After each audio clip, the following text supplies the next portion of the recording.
ਵਾਹਿਗੁਰੂ ਜੀ ਕੀ ਫਤਿਹ ਹੈ। ਬਿਘਨ ਬਿਨਾਸਨ ਸੋਏ। ਸਤਨਾਮ ਸ੍ਰੀ ਵਾਹਿਗੁਰੂ ਸਾਹਿਬ ਜੀ। ਜੇਕਰ ਹੋ ਆਪ ਸਹਾਈ, ਲਹੋਂ ਤਿਖਤ ਤਿਤਕ ਜੋ ਦੇਹੋਂ ਲਖਾਈ। ਸੁਨ ਪ੍ਰਸੰਨ ਹੋਏ ਬਰ ਕੋ ਦੀਨਾ, ਸ੍ਰੀ ਗੁਰ ਪਰਮ ਕਿਰਪਾਲ ਪ੍ਰਬੀਨਾ। ਜੇਕਰ ਹੋਵੋ ਆਪ ਸਹਾਈ। ਵਾਹਿਗੁਰੂ ਜੀ ਕਾ ਖਾਲਸਾ, ਵਾਹਿਗੁਰੂ ਜੀ ਕੀ ਫਤਿਹ। ਜੁਗੋ ਜੁਗ ਅਟਲ ਚਵਰ ਛਤਰ, ਤਖਤ ਜੀ ਦੇ ਮਾਲਕ, ਦਸਾਂ ਹੀ ਪਾਤਸ਼ਾਹੀਓਂ ਕੀ ਆਤਮਕ ਜੋਤ। ਧੰਨ ਧੰਨ ਸਾਹਿਬ ਸ੍ਰੀ ਗੁਰੂ ਗ੍ਰੰਥ ਸਾਹਿਬ ਮਹਾਰਾਜ ਸੱਚੇ ਪਾਤਸ਼ਾਹ ਜੀ ਦੀ ਪਾਵਨ ਪਵਿੱਤਰ ਹਜ਼ੂਰੀ ਅੰਦਰ ਗੁਰਦੁਆਰਾ ਮੰਜੀ ਸਾਹਿਬ ਦੀਵਾਨ ਹਾਲ, ਸੱਚਖੰਡ ਸ੍ਰੀ ਹਰਿਮੰਦਰ ਸਾਹਿਬ ਸ੍ਰੀ ਅੰਮ੍ਰਿਤਸਰ ਸਾਹਿਬ ਜੀ ਵਿਖੇ ਦਿਨ ਦੇ ਚੌਥੇ ਪਹਿਰ ਦੇ ਸੁੰਦਰ ਦੀਵਾਨ ਆਰੰਭ ਹੋਏ ਹਨ। ਦਾਸ ਤੋਂ ਪਹਿਲਾਂ ਅਤੀ ਸਨਮਾਨਯੋਗ ਰਾਗੀ ਸਿੰਘਾਂ ਪਾਸੋਂ ਆਪ ਸੰਗਤਾਂ ਨੇ ਅੰਮ੍ਰਿਤਮਈ ਪਾਵਨ ਗੁਰਬਾਣੀ ਦਾ ਕੀਰਤਨ ਸਰਵਣ ਕੀਤਾ ਹੈ। ਆਓ ਗੁਰ ਸੰਗਤ ਜੀ, ਹੁਣ ਸਮਾਂ ਹੈ। ਚੱਲ ਰਹੀ ਲੜੀਵਾਰ ਗੁਰ ਇਤਿਹਾਸ ਦੀ ਕਥਾ ਆਪਾਂ ਸਰਵਣ ਕਰਦੇ ਆ ਰਹੇ ਹਾਂ। ਕੱਲ ਦੇ ਦੀਵਾਨਾਂ ਵਿੱਚ ਆਪਾਂ ਸਰਵਣ ਕੀਤਾ ਸੀ ਸ਼ਹੀਦਾਂ ਦੇ ਸਰਤਾਜ ਪੰਚਮ ਪਾਤਸ਼ਾਹ ਧੰਨ ਧੰਨ ਸਾਹਿਬ ਸ੍ਰੀ ਗੁਰੂ ਅਰਜਨ ਦੇਵ ਸਾਹਿਬ ਸੱਚੇ ਪਾਤਸ਼ਾਹ ਜੀ ਮਹਾਰਾਜ ਜੀ ਨੇ 4 ਗੁਰੂ ਸਾਹਿਬਾਨਾਂ ਦੀ ਬਾਣੀ ਇਕੱਤਰ ਕੀਤੀ ਹੈ। ਸ਼੍ਰੀ ਗੋਇੰਦਵਾਲ ਸਾਹਿਬ ਤੋਂ ਪੋਥੀਆਂ ਲੈ ਕੇ ਸ਼੍ਰੀ ਅੰਮ੍ਰਿਤਸਰ ਸਾਹਿਬ ਆਏ ਹਨ। ਇਕਾਂਤ ਥਾਂ ਪਸੰਦ ਕੀਤੀ ਹੈ। ਸ਼੍ਰੀ ਰਾਮਸਰ ਸਾਹਿਬ ਵਾਲੀ ਜਿਹੜਾ ਥਾਂ ਹੈ, ਉਹਦੀ ਚੋਣ ਕਰਕੇ ਸਤਿਗੁਰਾਂ ਨੇ ਸੁੰਦਰ ਸ਼ਮਿਆਨੇ ਲਵਾਏ ਨੇ। ਉਹ ਸੋਹਣੀ ਜਗ੍ਹਾ ਤਿਆਰ ਕਰਕੇ ਪੋਥੀਆਂ ਉੱਥੇ ਲੈ ਕੇ ਗਏ ਨੇ ਸਤਿਗੁਰੂ ਜੀ। ਅਤੇ ਭਾਈ ਗੁਰਦਾਸ ਜੀ ਨੂੰ ਇਹ ਬਚਨ ਕਹੇ ਨੇ, ਭਾਈ ਗੁਰਦਾਸ ਸਾਹਿਬ, ਮਨੁੱਖਤਾ ਦੀ ਕਲਿਆਣ ਵਾਸਤੇ ਤੁਸੀਂ ਬਾਣੀ ਲਿਖੋ, ਅਸੀਂ ਤੁਹਾਡੇ ਤੋਂ ਲਿਖਵਾਵਾਂਗੇ। ਰਚੋ ਗ੍ਰੰਥ ਬੀੜ ਉਦਾਰੀ। ਭਾਈ ਗੁਰਦਾਸ ਸਾਹਿਬ ਨੂੰ ਹੁਕਮ ਦਿੱਤਾ ਕਿ ਆਪ ਜੀ ਗੁਰਮੁਖੀ ਅੱਖਰਾਂ ਦੇ ਵਿੱਚ ਜਿਹੜੇ ਅੱਖਰ ਗੁਰੂ ਨਾਨਕ ਸਾਹਿਬ ਜੀ ਨੇ ਪੱਟੀ ਬਾਣੀ ਦੇ ਵਿੱਚ 35 ਅੱਖਰ ਉਚਾਰਨ ਕੀਤੇ ਨੇ, ਗੁਰਮੁਖੀ ਦੇ ਵਿੱਚ ਇਹ ਬਾਣੀ ਤੁਸੀਂ ਲਿਖੋ।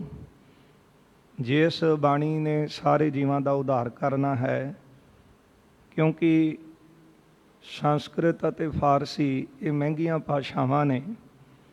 ਜਿਹੜੀ ਗੁਰਮੁਖੀ ਹੈ, ਇਸ ਭਾਸ਼ਾ ਨੂੰ ਜਿਹੜੇ ਗ੍ਰਸਤੀ ਲੋਕ ਨੇ, ਆਮ ਕਾਰੋਬਾਰੀ ਲੋਕ ਵੀ ਜਿਹੜੇ ਨੇ, ਇਸ ਭਾਸ਼ਾ ਦਾ ਬੋਧ ਰੱਖਦੇ ਨੇ। ਜਦੋਂ ਗੁਰਮੁਖੀ ਅੱਖਰਾਂ ਨੂੰ ਪੜ੍ਹ ਸੁਣ ਲੈਣਗੇ ਸੁਖੈਨ, ਤੇ ਉਹਨਾਂ ਦੀ ਕਲਿਆਣ ਮੁਕਤੀ ਹੋਵੇਗੀ। ਇਸੇ ਤਰ੍ਹਾਂ ਜਿਹੜੇ ਸੰਸਕ੍ਰਿਤ ਪੜ੍ਹੇ ਨੇ, ਫਾਰਸੀ ਪੜ੍ਹੇ ਨੇ, ਉਹ ਵੀ ਸੁਖੈਨ ਪੜ੍ਹ ਲੈਣਗੇ, ਕਿਉਂਕਿ ਜਿਹੜੇ ਸਨਾਤਨ ਮਤ ਦੇ ਗ੍ਰੰਥ ਨੇ ਉਹ ਸੰਸਕ੍ਰਿਤ ਵਿੱਚ ਨੇ। ਅਤੇ ਭਾਵੇਂ ਉਹਨਾਂ ਗ੍ਰੰਥਾਂ ਦੇ ਵਿੱਚ ਵੀ ਅਕਾਲ ਪੁਰਖ ਹਰੀ ਪਰਮਾਤਮਾ ਦੀ ਪ੍ਰਾਪਤੀ ਦੀ ਸਿੱਖਿਆ ਦਿੱਤੀ ਗਈ ਹੈ। ਸਿਮਰਤ ਵੇਦ ਪੁਰਾਣ ਪੁਕਾਰਨ ਪੋਥੀਆਂ, ਨਾਮ ਬਿਨਾ ਸਭ ਕੂੜ ਗਾਲੀ ਹੋਸ਼ੀਆਂ। ਪਰ ਉਹਨਾਂ ਸਿਮਰਤੀਆਂ ਨੂੰ, ਵੇਦਾਂ ਪੁਰਾਣਾਂ ਨੂੰ, ਸੰਸਕ੍ਰਿਤ ਗ੍ਰੰਥਾਂ ਨੂੰ ਉਹ ਪੜ੍ਹ ਸਕਦਾ ਹੈ ਜਿਹੜਾ ਉੱਚੀ ਜਾਤੀ ਵਾਲਾ ਹੈ, ਅਤੇ ਨਾਲੇ ਜਿਹਨੂੰ ਮਹਿੰਗੀ ਭਾਸ਼ਾ ਦਾ ਬੋਧ ਹੈ। ਇਸਲਾਮਕ ਮਤ ਦੇ ਗ੍ਰੰਥ ਨੇ, ਉਹ ਵੀ ਫਾਰਸੀ ਦੇ ਵਿੱਚ ਜ਼ਿਆਦਾ ਗ੍ਰੰਥ ਨੇ, ਅਤੇ ਉਹਨਾਂ ਨੂੰ ਉਹ ਪੜ੍ਹ ਸੁਣ ਸਕਦਾ ਹੈ ਜਿਸ ਨੇ ਉਸ ਭਾਸ਼ਾ ਦਾ ਬੋਧ ਪ੍ਰਾਪਤ ਕੀਤਾ ਹੈ। ਪਰ ਗੁਰਦੇਵ ਕਹਿੰਦੇ ਨੇ ਜਿਹੜੇ ਆਮ ਸੰਸਾਰੀ ਜੀਵ ਨੇ, ਇਹਨਾਂ ਦਾ ਉਧਾਰ ਕਿਸ ਤਰ੍ਹਾਂ ਹੋਵੇਗਾ। ਇਸ ਲਈ ਗੁਰਦੇਵ ਨੇ ਭਾਈ ਗੁਰਦਾਸ ਸਾਹਿਬ ਨੂੰ ਸਿੱਖਿਆ ਦਿੱਤੀ ਹੈ ਕਿ ਤੁਸੀਂ ਗੁਰਮੁਖੀ ਅੱਖਰ ਲਓ, ਉਹਨਾਂ ਅੱਖਰਾਂ ਦੇ ਵਿੱਚ ਬਾਣੀ ਲਿਖੋ। ਇਹਨਾਂ ਅੱਖਰਾਂ ਦਾ ਬੋਧ ਹਰੇਕ ਜੀਵ ਰੱਖਦਾ ਹੈ, ਭਾਵੇਂ ਉਹ ਗ੍ਰਸਤੀ ਹੈ, ਕਾਰੋਬਾਰੀ ਹੈ, ਪਰਿਵਾਰ ਵਿੱਚ ਰਹਿਣ ਵਾਲਾ, ਅਤੇ ਹੋਰ ਵਿਦਵਾਨ ਲੋਕ ਵੀ ਭਾਸ਼ਾ ਦਾ ਬੋਧ ਰੱਖਦੇ ਨੇ। ਇਹ ਬਾਣੀ ਸਾਰਿਆਂ ਦਾ ਕਲਿਆਣ ਕਰੇਗੀ। ਜਿਸ ਤਰ੍ਹਾਂ ਪਾਣੀ ਦੇ ਉੱਤੇ ਥੰਧਿਆਈ ਸਾਰੇ ਪਾਸੇ ਫੈਲ ਜਾਂਦੀ ਹੈ, ਇਸੇ ਤਰ੍ਹਾਂ ਇਹ ਗੁਰਮੁਖੀ ਵਿੱਚ ਲਿਖਾਈ ਹੋਈ ਬਾਣੀ ਸਾਰੇ ਜੀਵਾਂ ਦਾ ਹੀ ਉਧਾਰ ਕਰੇਗੀ। ਇਸ ਬਾਣੀ ਨੂੰ ਕੋਈ ਗਾਵੇ, ਕੋਈ ਸੁਣੇ, ਪੜ੍ਹ ਸੁਣਨ ਵਾਲੇ ਦਾ ਉਧਾਰ ਹੋਵੇਗਾ। ਫਿਰ ਭਾਈ ਗੁਰਦਾਸ ਸਾਹਿਬ ਜੀ ਨੂੰ ਸਤਿਗੁਰੂ ਕਹਿਣ ਲੱਗੇ ਕਿ ਤੁਸੀਂ ਜਦੋਂ ਗੁਰੂ ਸਾਹਿਬਾਨਾਂ ਦੀ ਬਾਣੀ ਸੁਣੋ, ਪਹਿਲੇ, ਦੂਜੇ, ਤੀਜੇ ਅਤੇ ਚੌਥੇ ਉਹਨਾਂ ਗੁਰੂ ਸਾਹਿਬਾਨਾਂ ਦਾ ਜ਼ਿਕਰ ਉੱਪਰ ਕਰੋ। ਤੇ ਸੁਣ ਕੇ ਭਾਈ ਗੁਰਦਾਸ ਸਾਹਿਬ ਜੀ ਕਹਿੰਦੇ, ਮਹਾਰਾਜ ਮੈਨੂੰ ਤਾਂ ਇੰਨਾ ਬੋਧ ਨਹੀਂ, ਇਹ ਬਾਣੀ ਨੂੰ ਸਮਝਣ ਵਾਸਤੇ ਤਾਂ ਜਿਹੜੇ ਦੇਵਤੇ ਨੇ ਉਹ ਵੀ ਛੇਤੀ ਨਹੀਂ ਸਮਝ ਸਕਦੇ, ਫਿਰ ਮੈਂ ਤਾਂ ਮਹਾਰਾਜ ਆਮ ਜੀਵ ਹਾਂ, ਮੈਨੂੰ ਕਿਸ ਤਰ੍ਹਾਂ ਗਿਆਨ ਹੋਵੇਗਾ ਕਿ ਕਿਹੜੇ ਗੁਰੂ ਸਾਹਿਬਾਨ ਦੀ ਬਾਣੀ ਹੈ। ਧੰਨ ਗੁਰੂ ਅਰਜਨ ਦੇਵ ਸਾਹਿਬ ਸੱਚੇ ਪਾਤਸ਼ਾਹ ਜੀ ਦੇ ਅੱਗੇ ਜਿਸ ਤਰ੍ਹਾਂ ਭਾਈ ਗੁਰਦਾਸ ਸਾਹਿਬ ਜੀ ਹੱਥ ਜੋੜ ਕੇ ਬੇਨਤੀ ਕਰਦੇ ਨੇ, ਸਤਿਗੁਰੂ ਜੀ ਕਿਰਪਾ ਕਰਕੇ ਮਿਹਰ ਭਰਿਆ ਹੱਥ ਸਿਰ 'ਤੇ ਰੱਖਣਗੇ, ਆਪ ਹੀ ਸਤਿਗੁਰੂ ਜੀ ਇਹਨਾਂ ਨੂੰ ਗਿਆਨ ਬਖਸ਼ਿਸ਼ ਕਰਕੇ ਇਹ ਸਾਰੀ ਬਾਣੀ ਅਤੇ ਫਿਰ ਭਗਤ ਬਾਣੀ ਦਰਜ ਕਰਾਉਣਗੇ। ਗੁਰਸਿੱਖਾਂ ਦੀ ਬਾਣੀ, ਭੱਟ ਸਾਹਿਬਾਨਾਂ ਦੀ ਬਾਣੀ ਦਰਜ ਕਰਾ ਕੇ ਸਾਡੇ ਜੀਵਾਂ ਦੇ ਉਧਾਰ ਵਾਸਤੇ ਸ਼੍ਰੀ ਗ੍ਰੰਥ ਸਾਹਿਬ ਜੀ ਦੀ ਬੀੜ ਤਿਆਰ ਕਰਾਉਣਗੇ। ਇਹ ਵਿਚਾਰ ਅੱਗੇ ਆ ਰਹੀ ਹੈ। ਆਓ ਗੁਰ ਸੰਗਤ ਜੀ ਮਨ ਬਿਰਤੀਆਂ ਗੁਰੂ ਚਰਨਾਂ ਵਿੱਚ ਜੋੜੀਏ। ਸਤਿਗੁਰੂ ਸਾਹਿਬ ਜੀ ਦੀ ਅੰਮ੍ਰਿਤਮਈ ਜੀਵਨ ਕੌਤਕਾਂ ਦੀ ਕਥਾ ਆਪਾਂ ਸਰਵਣ ਕਰਦੇ ਆ ਰਹੇ ਹਾਂ। ਸਰਵਣ ਕਰਕੇ ਲਾਹੇ ਪ੍ਰਾਪਤ ਕਰੀਏ। ਸਾਰੀ ਹੀ ਸੰਗਤ ਦਿਓ ਅਸੀਸ, ਰਸਨਾ ਕਰੋ ਪਵਿੱਤਰ, ਪਿਆਰ ਸਤਿਕਾਰ ਸਹਿਤ ਲਵਾਓ ਹਾਜ਼ਰੀਆਂ। ਉਚਾਰਨ ਕਰੋ ਜੀ ਸਤਨਾਮ ਸ੍ਰੀ ਵਾਹਿਗੁਰੂ ਸਾਹਿਬ ਜੀ। ਸਤਨਾਮ ਸ੍ਰੀ ਵਾਹਿਗੁਰੂ ਸਾਹਿਬ ਜੀ। ਸੁਣ ਭਾਈ ਗੁਰਦਾਸ ਉਚਾਰੀ। ਜਦੋਂ ਗੁਰੂ ਸਾਹਿਬ ਜੀ ਨੇ ਭਾਈ ਗੁਰਦਾਸ ਜੀ ਨੂੰ ਬਚਨ ਕਹੇ ਨੇ ਕਿ ਭਾਈ ਸਾਹਿਬ ਜੀ ਤੁਸੀਂ ਇਸ ਤਰ੍ਹਾਂ ਕਰੋ, ਸ਼੍ਰੀ ਨਾਨਕ ਸ਼੍ਰੀ ਅੰਗਦ ਨਾਮੂ, ਸ਼੍ਰੀ ਗੁਰ ਅਮਰ ਅਪਰ ਸ਼੍ਰੀ ਰਾਮੂ, ਪ੍ਰਥਕ ਪ੍ਰਥਕ ਲਿਖ ਇਨ ਕੀ ਬਾਣੀ, ਪਠ ਕਰ ਆਪ ਲਿਹੋ ਪਹਿਚਾਨੀ। ਪਹਿਲਾਂ ਗੁਰੂ ਨਾਨਕ ਸਾਹਿਬ ਜੀ ਦੀ, ਫਿਰ ਦੂਜੇ ਪਾਤਸ਼ਾਹ ਜੀ ਦੀ, ਫਿਰ ਤੀਜੇ ਸਤਿਗੁਰਾਂ ਦੀ, ਫਿਰ ਚੌਥੇ ਪਾਤਸ਼ਾਹ ਗੁਰੂ ਰਾਮਦਾਸ ਜੀ ਦੀ ਬਾਣੀ ਲਿਖਵਾਓ। ਪੜ੍ਹ ਕੇ ਤੁਸੀਂ ਆਪ ਜਾਣ ਲਓ ਅਤੇ ਇਹਨੂੰ ਇਸ ਤਰ੍ਹਾਂ ਦੀ ਤਰਤੀਬ ਦਿਓ। ਅਤੇ ਆਪਾਂ ਜਦੋਂ ਕੋਈ ਵੀ ਰਾਗ ਆਰੰਭ ਹੁੰਦਾ ਹੈ ਅਤੇ ਇਸੇ ਤਰ੍ਹਾਂ ਬਾਣੀ ਦੀ ਤਰਤੀਬ ਦੇਖਦੇ ਹਾਂ। ਪਹਿਲਾਂ ਗੁਰੂ ਨਾਨਕ ਸਾਹਿਬ ਜੀ ਦੀ, ਫਿਰ ਦੂਜੇ ਸਤਿਗੁਰਾਂ ਦੀ, ਤੀਜੇ ਪਾਤਸ਼ਾਹ ਜੀ ਦੀ, ਚੌਥੇ ਪਾਤਸ਼ਾਹ ਦੀ, ਫਿਰ ਪੰਜਵੇਂ ਪਾਤਸ਼ਾਹ ਜੀ ਨੇ ਆਪਣੀ ਬਾਣੀ ਉੱਥੇ ਦਰਜ ਕਰਾਈ ਅਤੇ ਫਿਰ ਭਗਤ ਬਾਣੀ ਉੱਪਰ ਚੜ੍ਹਾਈ ਹੈ। ਅਤੇ ਭਾਈ ਗੁਰਦਾਸ ਸਾਹਿਬ ਜੀ ਨੂੰ ਇਹ ਹੁਕਮ ਹੋਇਆ, ਸੁਣ ਭਾਈ ਗੁਰਦਾਸ ਉਚਾਰੀ। ਇਹ ਬਚਨ ਗੁਰੂ ਅਰਜਨ ਦੇਵ ਸਾਹਿਬ ਜੀ ਦੇ ਸੁਣ ਕੇ ਭਾਈ ਗੁਰਦਾਸ ਜੀ ਕਹਿਣ ਲੱਗੇ, ਕਹਾਂ ਬੁੱਧ ਪ੍ਰਭ ਇਤੀ ਹਮਾਰੀ। ਸਤਿਗੁਰੂ ਜੀ ਸਾਡੀ ਇੰਨੀ ਬੁੱਧੀ ਕਿੱਥੇ ਹੈ, ਸਾਡੇ ਕੋਲ ਇੰਨਾ ਗਿਆਨ ਕਿੱਥੇ, ਸਾਡੇ ਕੋਲ ਇੰਨੀ ਸਮਝ ਕਿੱਥੇ।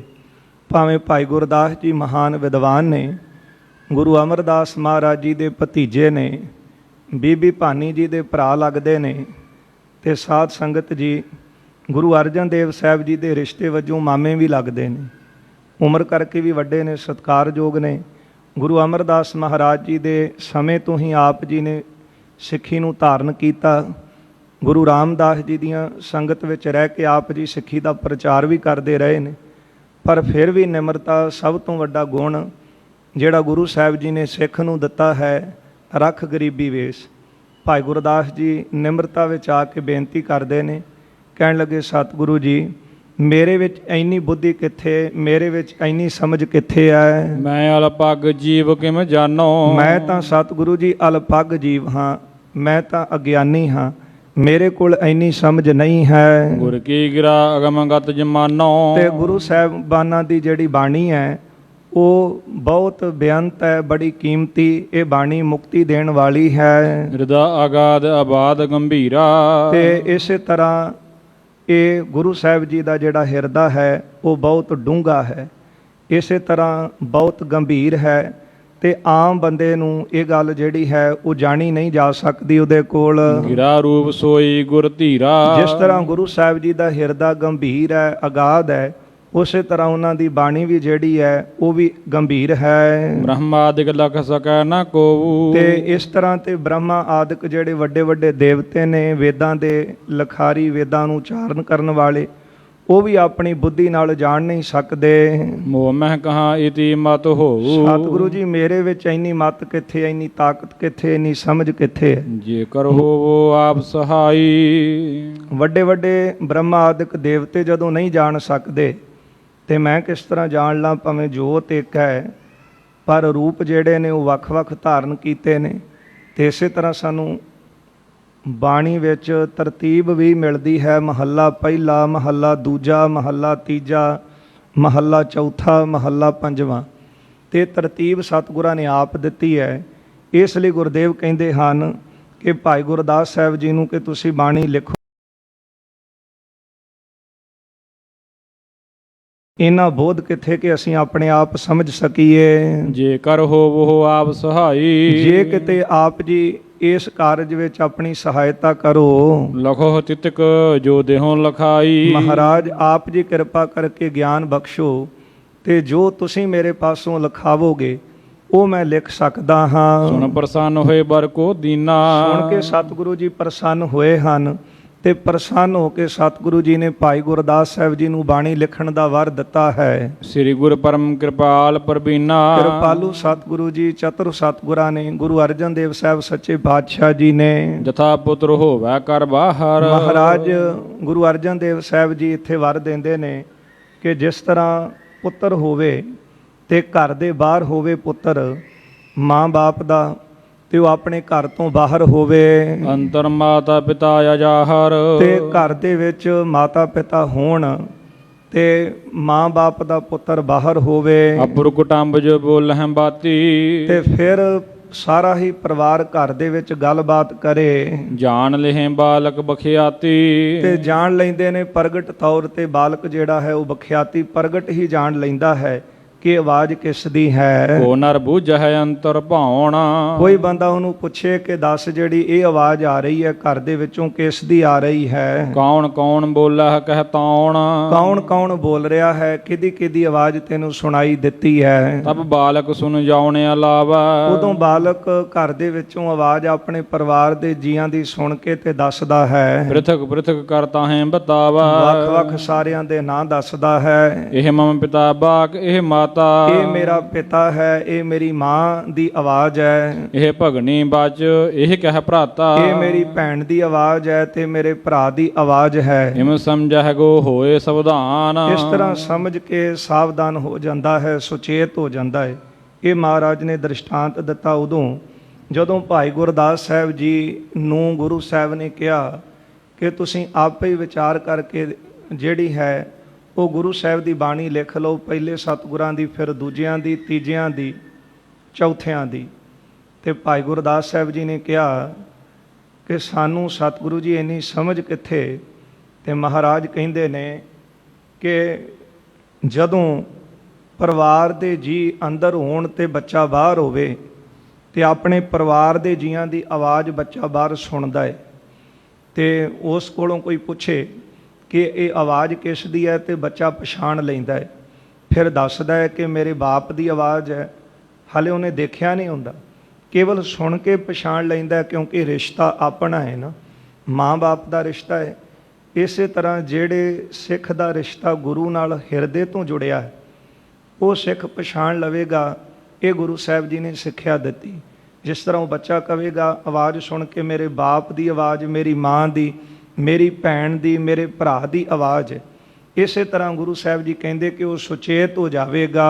ਲਿਖ ਗੁਰਬਾਣੀ ਸਫਲ ਮਹਾਨਾ, ਇਸ ਲਈ ਭਾਈ ਗੁਰਦਾਸ ਸਾਹਿਬ ਜੀ ਤੁਸੀਂ ਮਹਾਨ, ਤੁਹਾਨੂੰ ਸਫਲਤਾ ਪ੍ਰਾਪਤ ਹੋਵੇਗੀ, ਤੁਸੀਂ ਬਾਣੀ ਲਿਖਣੀ ਕਰੋ। ਇਮ ਸੁਣ ਕੇ ਭਾਈ ਗੁਰਦਾਸੂ, ਇਹ ਗੁਰੂ ਸਾਹਿਬ ਜੀ ਦੇ ਉਪਦੇਸ਼ ਸੁਣ ਕੇ ਭਾਈ ਗੁਰਦਾਸ ਸਾਹਿਬ ਜੀ ਨੇ ਧਰਿਓ ਸੀਸ ਪਗ ਪੰਕਜ ਪਾਸੂ, ਗੁਰੂ ਅਰਜਨ ਦੇਵ ਸਾਹਿਬ ਜੀ ਦੇ ਚਰਨਾਂ ਕਮਲਾਂ ਦੇ ਉੱਤੇ ਆਪਣਾ ਸਿਰ ਰੱਖਿਆ। ਕਿਰਪਾ ਦਿਸ਼ਟ ਗੁਰ ਕੀ ਤਬ ਪਾਈ, ਸਤਿਗੁਰੂ ਜੀ ਨੇ ਆਪਣੀ ਮਿਹਰ ਭਰੀ ਦ੍ਰਿਸ਼ਟੀ ਜਿਹੜੀ ਸੀ ਭਾਈ ਗੁਰਦਾਸ ਸਾਹਿਬ ਜੀ ਦੇ ਉੱਤੇ ਪਾਈ ਹੈ। ਤੀਨ ਕਾਲ ਗਿਆਤਾ ਹੋਏ ਆਈ, ਤਿੰਨਾਂ ਕਾਲਾਂ ਦੀ ਸਤਿਗੁਰਾਂ ਨੇ ਭਾਈ ਗੁਰਦਾਸ ਸਾਹਿਬ ਜੀ ਨੂੰ ਸੋਝੀ ਬਖਸ਼ ਦਿੱਤੀ। ਕਾਗਦ ਕੇ ਸੁਧਾਰ ਕਰ ਪੱਤਰੇ, ਭਾਈ ਗੁਰਦਾਸ ਸਾਹਿਬ ਜੀ ਨੇ ਉਸ ਵੇਲੇ ਕਾਗਜ਼ ਦੇ ਜਿਹੜੇ ਪੱਤਰੇ ਸਨ ਜਿਨ੍ਹਾਂ ਉੱਤੇ ਬਾਣੀ ਲਿਖੀ ਗਈ, ਜਿਹੜੀ ਪਹਿਲੀ ਬੀੜ ਸ਼੍ਰੀ ਗ੍ਰੰਥ ਸਾਹਿਬ ਜੀ ਦੀ ਤਿਆਰ ਹੋਈ ਹੈ, ਕਿਉਂਕਿ ਗੁਰੂ ਪਦ ਗੁਰੂ ਕਲਗੀਧਰ ਸਾਹਿਬ ਮਹਾਰਾਜ ਜੀ ਦੇ ਸਮੇਂ ਤੋਂ ਜੁੜਿਆ। ਜਦੋਂ ਸਤਿਗੁਰਾਂ ਨੇ ਨਾਂਦੇੜ ਦੀ ਧਰਤੀ ਤੇ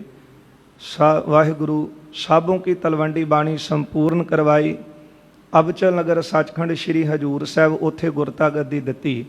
ਪਰ ਪੰਚਮ ਪਾਤਸ਼ਾਹ ਜੀ ਵੇਲੇ ਸ਼੍ਰੀ ਗ੍ਰੰਥ ਸਾਹਿਬ ਬੀੜ ਨੂੰ ਕਿਹਾ ਜਾਂਦਾ, ਇਤਿਹਾਸ ਵਿੱਚ ਵੀ ਇਹੋ ਹੀ ਸ਼ਬਦ ਮਿਲਦੇ ਨੇ ਤੇ ਭਾਈ ਗੁਰਦਾਸ ਸਾਹਿਬ ਜੀ ਨੇ ਜਿਹੜੇ ਪੱਤਰੇ ਸੀ ਉਹ ਚੰਗੀ ਤਰ੍ਹਾਂ ਤਿਆਰ ਕੀਤੇ ਹਨ। ਰੁਚਰ ਪ੍ਰਮਾਣ ਕੀਨ ਤਬ ਕਤਰੇ। ਕਤਰ ਕੇ ਚੰਗੀ ਤਰ੍ਹਾਂ ਇੱਕੋ ਜਿਹੇ ਸਾਰੇ ਪਾਸਿਓਂ ਪੱਤਰਿਆਂ ਦਾ ਆਕਾਰ ਕਰ ਲਿਆ। ਪਾਏ ਨੀਰ ਸਿਆਹੀ ਕਰ ਤਿਆਰੀ। ਪਾਣੀ ਦੇ ਵਿੱਚ ਸਿਆਹੀ ਪਾ ਕੇ ਉਹਨੂੰ ਤਿਆਰ ਕੀਤਾ ਹੈ। ਗੁਰੂ ਸਿਮਰ ਲੇਖਣ ਕਰ ਧਾਰੀ। ਸ਼ਾਹੀ ਦੇ ਵਿੱਚ ਪਾਣੀ ਪਾ ਕੇ ਸ਼ਾਹੀ ਤਿਆਰ ਕਰ ਲਈ।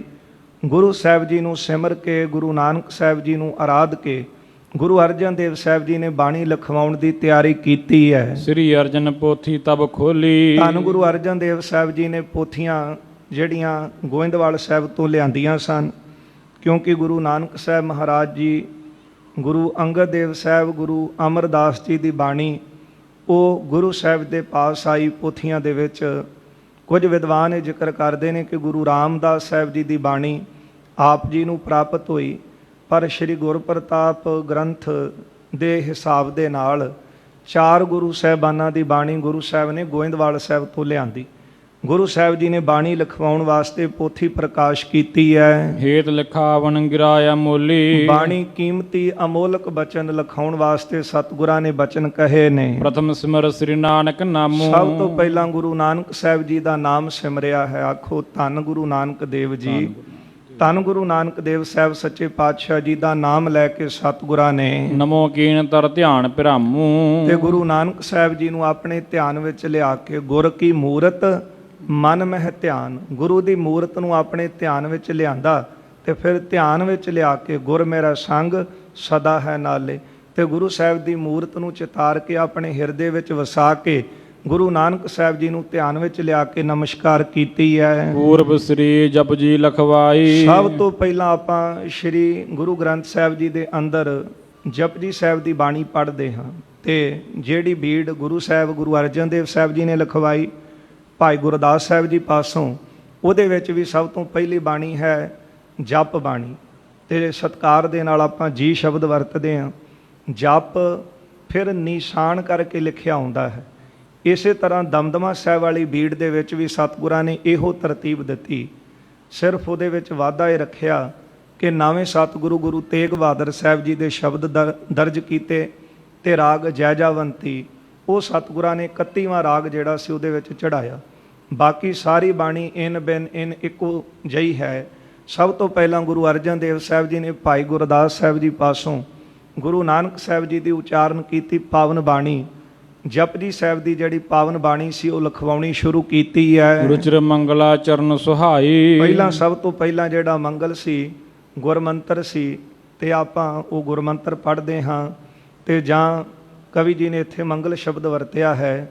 ਸੋ ਸਭ ਤੋਂ ਪਹਿਲਾਂ ਉਹ ਸ਼ੋਭਨੀਕ ਉਚਾਰਿਆ ਹੈ। ਪੌੜੀ 4.5 ਉਚਾਰੀ। ਪਹਿਲੀਆਂ ਜਿਹੜੀਆਂ 4.5 ਪੌੜੀਆਂ ਹਨ ਪਾਰ ਬ੍ਰਹਮ ਵਰਣਨ ਸੁਖਕਾਰੀ। ਉਸ 4.5 ਪੌੜੀਆਂ ਦੇ ਵਿੱਚ ਪਾਰ ਬ੍ਰਹਮ ਪਰਮੇਸ਼ਰ ਅਕਾਲ ਪੁਰਖ ਦਾ ਸਰੂਪ ਵਰਣਨ ਕੀਤਾ ਹੈ।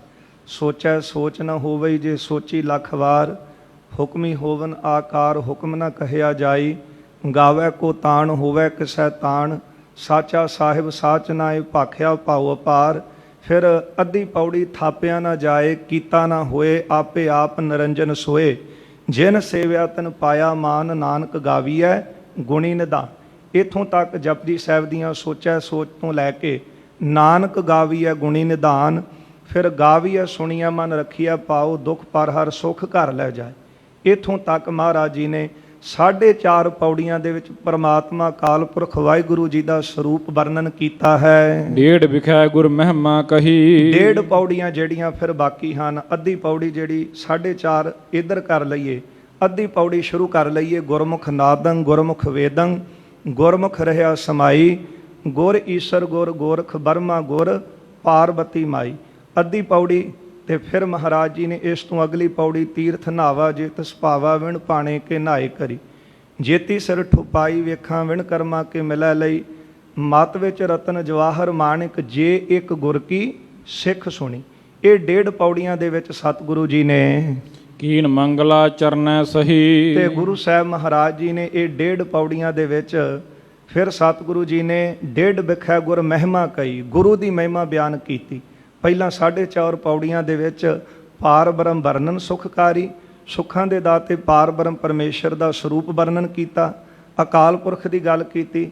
ਫਿਰ 1.5 ਪੌੜੀਆਂ ਦੇ ਵਿੱਚ ਸਤਿਗੁਰਾਂ ਨੇ ਗੁਰੂ ਦੀ ਮਹਿਮਾ ਜਿਹੜੀ ਹੈ ਉਹ ਗਾਇਨ ਕੀਤੀ ਹੈ। ਕੀਨ ਮੰਗਲਾ ਚਰਨੈ ਸਹੀ। ਇਸ ਤਰ੍ਹਾਂ ਮਹਾਰਾਜ ਜੀ ਨੇ ਪ੍ਰਮਾਤਮਾ ਵਾਹਿਗੁਰੂ ਦੇ ਚਰਨਾਂ ਦੇ ਵਿੱਚ ਬੇਨਤੀਆਂ ਕੀਤੀਆਂ ਨੇ। ਜੇ ਜੁਗ ਚਾਰੇ ਲਿਖੀ ਸੋ ਫੇਰੇ। ਫਿਰ 7ਵੀਂ ਪੌੜੀ ਜਿਹੜੀ ਹੈ, ਜੇ ਜੁਗ ਚਾਰੇ ਆਰਜਾ ਹੋਰ ਦਸੂਣੀ ਹੋਏ, ਇਹ 7ਵੀਂ ਪੌੜੀ ਦੇ ਵਿੱਚ ਜਿਸ ਮੈਂ ਭਣਿਓ ਵਿਰਾਗ ਵਡੇਰੇ। ਇਸ ਵਿੱਚ ਸਤਿਗੁਰੂ ਜੀ ਨੇ ਵੱਡਾ ਜਿਹੜਾ ਵਿਰਾਗ ਹੈ ਉਹ ਭੰਨਿਓ ਉਚਾਰਨ ਕੀਤਾ ਹੈ। ਇਹਦੇ ਵਿੱਚ ਵਿਰਾਗ ਦੀ ਗੱਲ ਕੀਤੀ ਹੈ। ਜੇ ਜੁਗ ਚਾਰੇ ਆਰਜਾ ਹੋਰ ਦਸੂਣੀ ਹੋਏ, ਨਵਾਂ ਖੰਡਾ ਵਿੱਚ ਜਾਣੀ ਹੈ, ਨਾਲ ਚੱਲੇ ਸਭ ਕੋਏ। ਭਾਵੇਂ ਕਿੰਨੀ ਲੰਬੀ ਕਿਸੇ ਦੀ ਉਮਰ ਹੋ ਜਾਵੇ, ਉਹਦੇ ਨਾਲ ਬਹੁਤ ਲੋਕ ਉੱਠ ਕੇ ਚੱਲਦੇ ਹੋਣ, ਉਹਦਾ ਨਾਂ ਦੁਨੀਆ ਦੇ ਵਿੱਚ ਬਹੁਤ ਲੋਕ ਮੰਨਿਆ ਪਰਮੰਨਿਆ ਉਹ ਬੰਦਾ ਹੋਵੇ, ਲੋਕ ਉਹਨੂੰ ਮੂੰਹ ਦੇ ਉੱਤੇ ਸਿਫਤਾਂ ਪਿੱਠ ਪਿੱਛੋਂ ਉਹਦੀ ਸਲਾਹੁਤਾ ਕਰਦੇ ਹੋਣ, ਪਰ ਜੇ ਤਿਸ ਨਦਰ ਨਾ ਆਵੇ ਤਾਂ ਬਾਤ ਨਾ ਪੁੱਛੈ ਕਿ। ਫਿਰ ਕੀਟਾਂ ਅੰਦਰ ਕੀਟ ਕਰ, ਦੋਸ਼ੀ ਦੋਸ਼ ਧਰੇ, ਨਾਨਕ ਨਿਰਗੁਣ ਗੁਣ ਕਰੇ, ਗੁਣਵੰਤਿਆ ਗੁਣ ਦੇ। ਇਹ 7ਵੀਂ ਪੌੜੀ ਦੇ ਵਿੱਚ ਸਤਿਗੁਰਾਂ ਨੇ ਵਿਰਾਗ ਦੀ ਗੱਲ ਕੀਤੀ ਹੈ। ਸ਼੍ਰਵਣ ਮਹਾਤਮ ਚਾਰ ਮਝਾਰੀ। ਅਗਲੀਆਂ 4 ਪੌੜੀਆਂ ਸਤਿਗੁਰਾਂ ਨੇ 8ਵੀਂ ਪੌੜੀ ਤੋਂ ਸ਼ੁਰੂ ਕਰੀਏ ਤੇ 8ਵੀਂ 9ਵੀਂ ਤੇ 10ਵੀਂ ਤੇ 11ਵੀਂ ਪੌੜੀ, ਇਹ 4 ਪੌੜੀਆਂ ਦੇ ਵਿੱਚ ਸਤਿਗੁਰਾਂ ਨੇ ਸੁਣਨ ਦਾ ਮਹਾਤਮ ਦੱਸਿਆ ਹੈ। ਪੁਨਹ ਮਨਨ ਭਾਖਿਓ ਵਿਚਾਰੀ। 4 ਪੌੜੀਆਂ ਦੇ ਵਿੱਚ ਨਾਨਕ ਭਗਤਾਂ ਸਦਾ ਵਿਗਾਸ ਸੁਣਿਆ, ਦੁਖ ਪਾਪ ਕਾ ਨਾਸ। ਦੱਸਿਆ ਕਿ ਕਿਸ ਤਰ੍ਹਾਂ ਸੁਣ ਕੇ ਪ੍ਰਮਾਤਮਾ ਦੇ ਨਾਮ ਨੂੰ ਦੇਵਤੇ ਮਹਾਨ ਬਣੇ। ਜੇ ਕੋਈ ਪੂਜਣਯੋਗ ਪਦਵੀ ਤੇ ਪਹੁੰਚਿਆ ਹੈ, ਪਹਿਲਾਂ ਉਹਨੇ ਗੁਰੂ ਤੋਂ ਗਿਆਨ ਸੁਣਿਆ ਹੈ।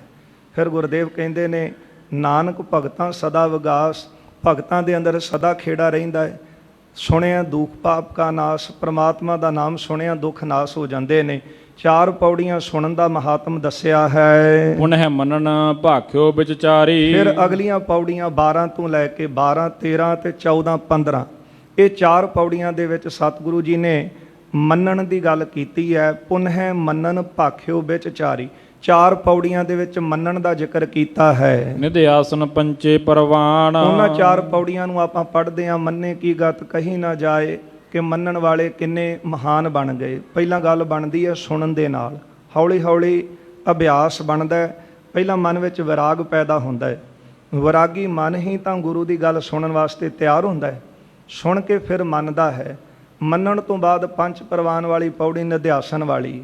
ਪਰ ਫਿਰ ਸਤਿਗੁਰਾਂ ਨੇ 4 ਪੌੜੀਆਂ ਇਸੇ ਤਰ੍ਹਾਂ 12 ਤੋਂ 12, 13 ਤੇ 14, 15 ਪੌੜੀਆਂ ਤੱਕ ਮੰਨਣ ਦੀ ਗੱਲ ਕੀਤੀ ਹੈ। ਮੰਨੇ ਕੀ ਗਤ ਕਹੀ ਨਾ ਜਾਏ, ਜੇ ਕੋ ਕਹੈ ਪਿਛੈ ਪਛਤਾਏ, ਕਾਗਦ ਕਲਮ ਨਾ ਲਿਖਣ ਹਾਰ, ਮੰਨੇ ਕਾ ਬੈ ਕਰਨ ਵਿਚਾਰ, ਐਸਾ ਨਾਮ ਨਿਰੰਜਨ ਹੋਏ, ਜੇ ਕੋ ਮਨ ਜਾਣੇ ਮਨ ਕੋਏ। ਇਹ 4 ਪੌੜੀਆਂ ਦੇ ਵਿੱਚ ਮੰਨਣ ਦਾ ਜ਼ਿਕਰ ਆਇਆ ਹੈ। ਨਿਧ ਆਸਨ ਪੰਚੇ ਪਰਵਾਨ। ਫਿਰ 5 ਪ੍ਰਵਾਨ ਵਾਲੀ ਪੌੜੀ 16ਵੀਂ ਪੌੜੀ ਜਪਜੀ ਸਾਹਿਬ ਦੀ ਲਿਖਵਾਈ ਹੈ। ਜਿਸ 16ਵੀਂ ਪੌੜੀ ਦੇ ਵਿੱਚ ਸਤਿਗੁਰਾਂ ਨੇ ਨਿਧਿਆਸਣ ਦੀ ਗੱਲ ਕੀਤੀ ਹੈ। 5 ਪ੍ਰਵਾਨ 5 ਪ੍ਰਧਾਨ, ਪੰਚੇ ਪਾਵੈ ਦਰਗਹਿ ਮਾਨ। ਜਿਨ੍ਹਾਂ ਨੇ ਗੁਰੂ ਦੇ ਉਪਦੇਸ਼ ਨੂੰ ਸੁਣ ਕੇ ਮੰਨਿਆ, ਫਿਰ ਮਹਾਰਾਜ ਕਹਿੰਦੇ ਉਹ ਕਮਾਈ ਕਰਨ ਵਾਲੇ, ਜਿਨ੍ਹਾਂ ਨੂੰ ਫਿਰ ਪ੍ਰਮਾਤਮਾ ਹਿਰਦੇ ਵਿੱਚ ਸਾਖਿਆਤ ਹੋ ਗਿਆ। ਸਾਖਿਆਤਾ ਕਿਹਨੂੰ ਹੋਈ? ਜਿਹਨੇ ਪਹਿਲਾਂ ਬੈਠ ਕੇ, ਪਹਿਲਾਂ ਮਨ 'ਚ ਵਿਰਾਗ ਪੈਦਾ ਹੋਇਆ, ਮਨ ਵੈਰਾਗ ਭਇਆ, ਦਰਸ਼ਨ ਦੇਖਣਾ ਕਾ ਚਾਓ। ਫਿਰ ਗੁਰੂ ਦੇ ਉਪਦੇਸ਼ ਨੂੰ ਸੁਣਿਆ, ਸੁਣ ਕੇ ਮੰਨਿਆ, ਉਹਦੀ ਕਮਾਈ ਕੀਤੀ। ਫਿਰ ਜਿਨ੍ਹਾਂ ਅੰਦਰ ਪਾਰ ਬ੍ਰਹਮ ਪਰਮੇਸ਼ਰ ਸਾਖਿਆਤਤਾ ਹੋ ਗਈ, ਫਿਰ ਗੁਰਦੇਵ ਕਹਿੰਦੇ ਦਰਗਹਿ ਮਾਨ, ਉਹ ਦਰਗਾਹ ਵਿੱਚ ਮਾਣ ਸਤਿਕਾਰ ਪਾਉਂਦੇ ਹਨ। ਇਸ ਮੈਂ ਨੀਕੇ ਕੀਨ ਬਖਾਣ। ਇਸ ਦੇ ਵਿੱਚ ਸਤਿਗੁਰਾਂ ਨੇ 16ਵੀਂ ਪੌੜੀ ਦੇ ਵਿੱਚ ਨਿਧਿਆਸਣ ਜਿਹੜਾ ਹੈ ਉਹਨੂੰ ਚੰਗੀ ਤਰ੍ਹਾਂ ਬਿਆਨ ਕੀਤਾ ਹੈ। ਤੂੰ ਸਦਾ ਸਲਾਮਤ ਨਿਰੰਕਾਰ। ਅਤੇ ਅਖੀਰ ਤੇ ਪੰਕਤੀ ਆਉਂਦੀ ਹੈ, ਨਾਨਕ ਤੂੰ ਸਦਾ ਸਲਾਮਤ ਨਿਰੰਕਾਰ। ਇਹ ਮਹਾਰਾਜ ਨੇ ਪੰਕਤੀ ਲਿਖੀ ਹੈ। ਸਾਖਿਆਤ ਪਰ ਇਹ ਤੁਕ ਚਾਰ। ਇਹ ਪਾਰ ਬ੍ਰਹਮ ਪਰਮੇਸ਼ਰ ਦੀ ਸਾਖਿਆਤਤਾ ਇਸ ਵਿੱਚ ਉਚਾਰਨ ਕੀਤੀ ਹੈ। ਸਾਖਿਆਤ ਪਰ ਇਹ ਤੁਕ ਚਾਰ। ਇਹ ਸਾਖਿਆਤਤਾ ਵਾਲੀਆਂ 4 ਤੁਕਾਂ ਉਚਾਰਨ ਕੀਤੀਆਂ ਨੇ। ਇੱਕ ਤਾਂ ਆਉਂਦੀ ਹੈ 5 ਪ੍ਰਵਾਨ ਵਾਲੀ ਪੌੜੀ ਦੇ ਵਿੱਚ ਅਖੀਰਲੀ ਪੰਕਤੀ, ਤੂੰ ਸਦਾ ਸਲਾਮਤ ਨਿਰੰਕਾਰ। ਫਿਰ ਅੱਗੇ ਆਉਂਦੀ ਹੈ 3 ਪੌੜੀਆਂ ਜਿਹੜੀਆਂ ਆਉਂਦੀਆਂ ਹਨ, ਤੇ ਉਹਨਾਂ 3 ਪੌੜੀਆਂ ਦੇ ਵਿੱਚ ਤੂੰ ਸਦਾ ਸਲਾਮਤ ਨਿਰੰਕਾਰ। ਫਿਰ ਅੱਗੇ ਜਿਹੜੀਆਂ 3 ਪੌੜੀਆਂ ਨੇ ਉਹਨਾਂ ਵਿੱਚ ਵੀ ਇਹ ਪੰਕਤੀ ਆਉਂਦੀ ਹੈ। ਇਹ 4 ਵਾਰ 4 ਪੌੜੀਆਂ ਦੇ ਵਿੱਚ ਇਹ ਪੰਕਤੀ ਆਵੇਗੀ, ਜਿਸ ਵਿੱਚ ਪਰਮਾਤਮਾ ਦੀ ਸਾਖਿਆਤਤਾ ਉਚਾਰੀ ਹੈ। ਇਹ ਕ੍ਰਮ ਪ੍ਰਥਮੈ ਵਰਣਨ ਕਰਿਓ। ਇਸ ਤਰ੍ਹਾਂ ਮਹਾਰਾਜ ਜੀ ਨੇ ਅਸੰਖ ਵਾਲੀਆਂ 4 ਪੌੜੀਆਂ, ਅਸੰਖ ਜਪ ਅਸੰਖ ਭਾਓ, ਅਸੰਖ ਮੂਰਖ ਅੰਧ ਘੋਰ। ਇਸੇ ਤਰ੍ਹਾਂ ਅਗਲੀ ਜਿਹੜੀ ਪੌੜੀ ਉਹ ਵੀ ਅਸੰਖ ਵਾਲੀ ਆਉਂਦੀ ਹੈ, ਤੇ ਅਖੀਰ ਤੇ ਤੁਕ ਆਉਂਦੀ ਹੈ, ਤੂੰ ਸਦਾ ਸਲਾਮਤ ਨਿਰੰਕਾਰ। ਇਹ ਤੁਕ 5 ਪ੍ਰਵਾਨ ਵਾਲੀ ਪੌੜੀ ਤੇ ਵੀ ਆਵੇਗੀ, ਇਹ ਤੁਕ ਸੰਖ ਵਾਲੀਆਂ ਤਿੰਨਾਂ ਪੌੜੀਆਂ 'ਚ ਵੀ ਆਵੇਗੀ।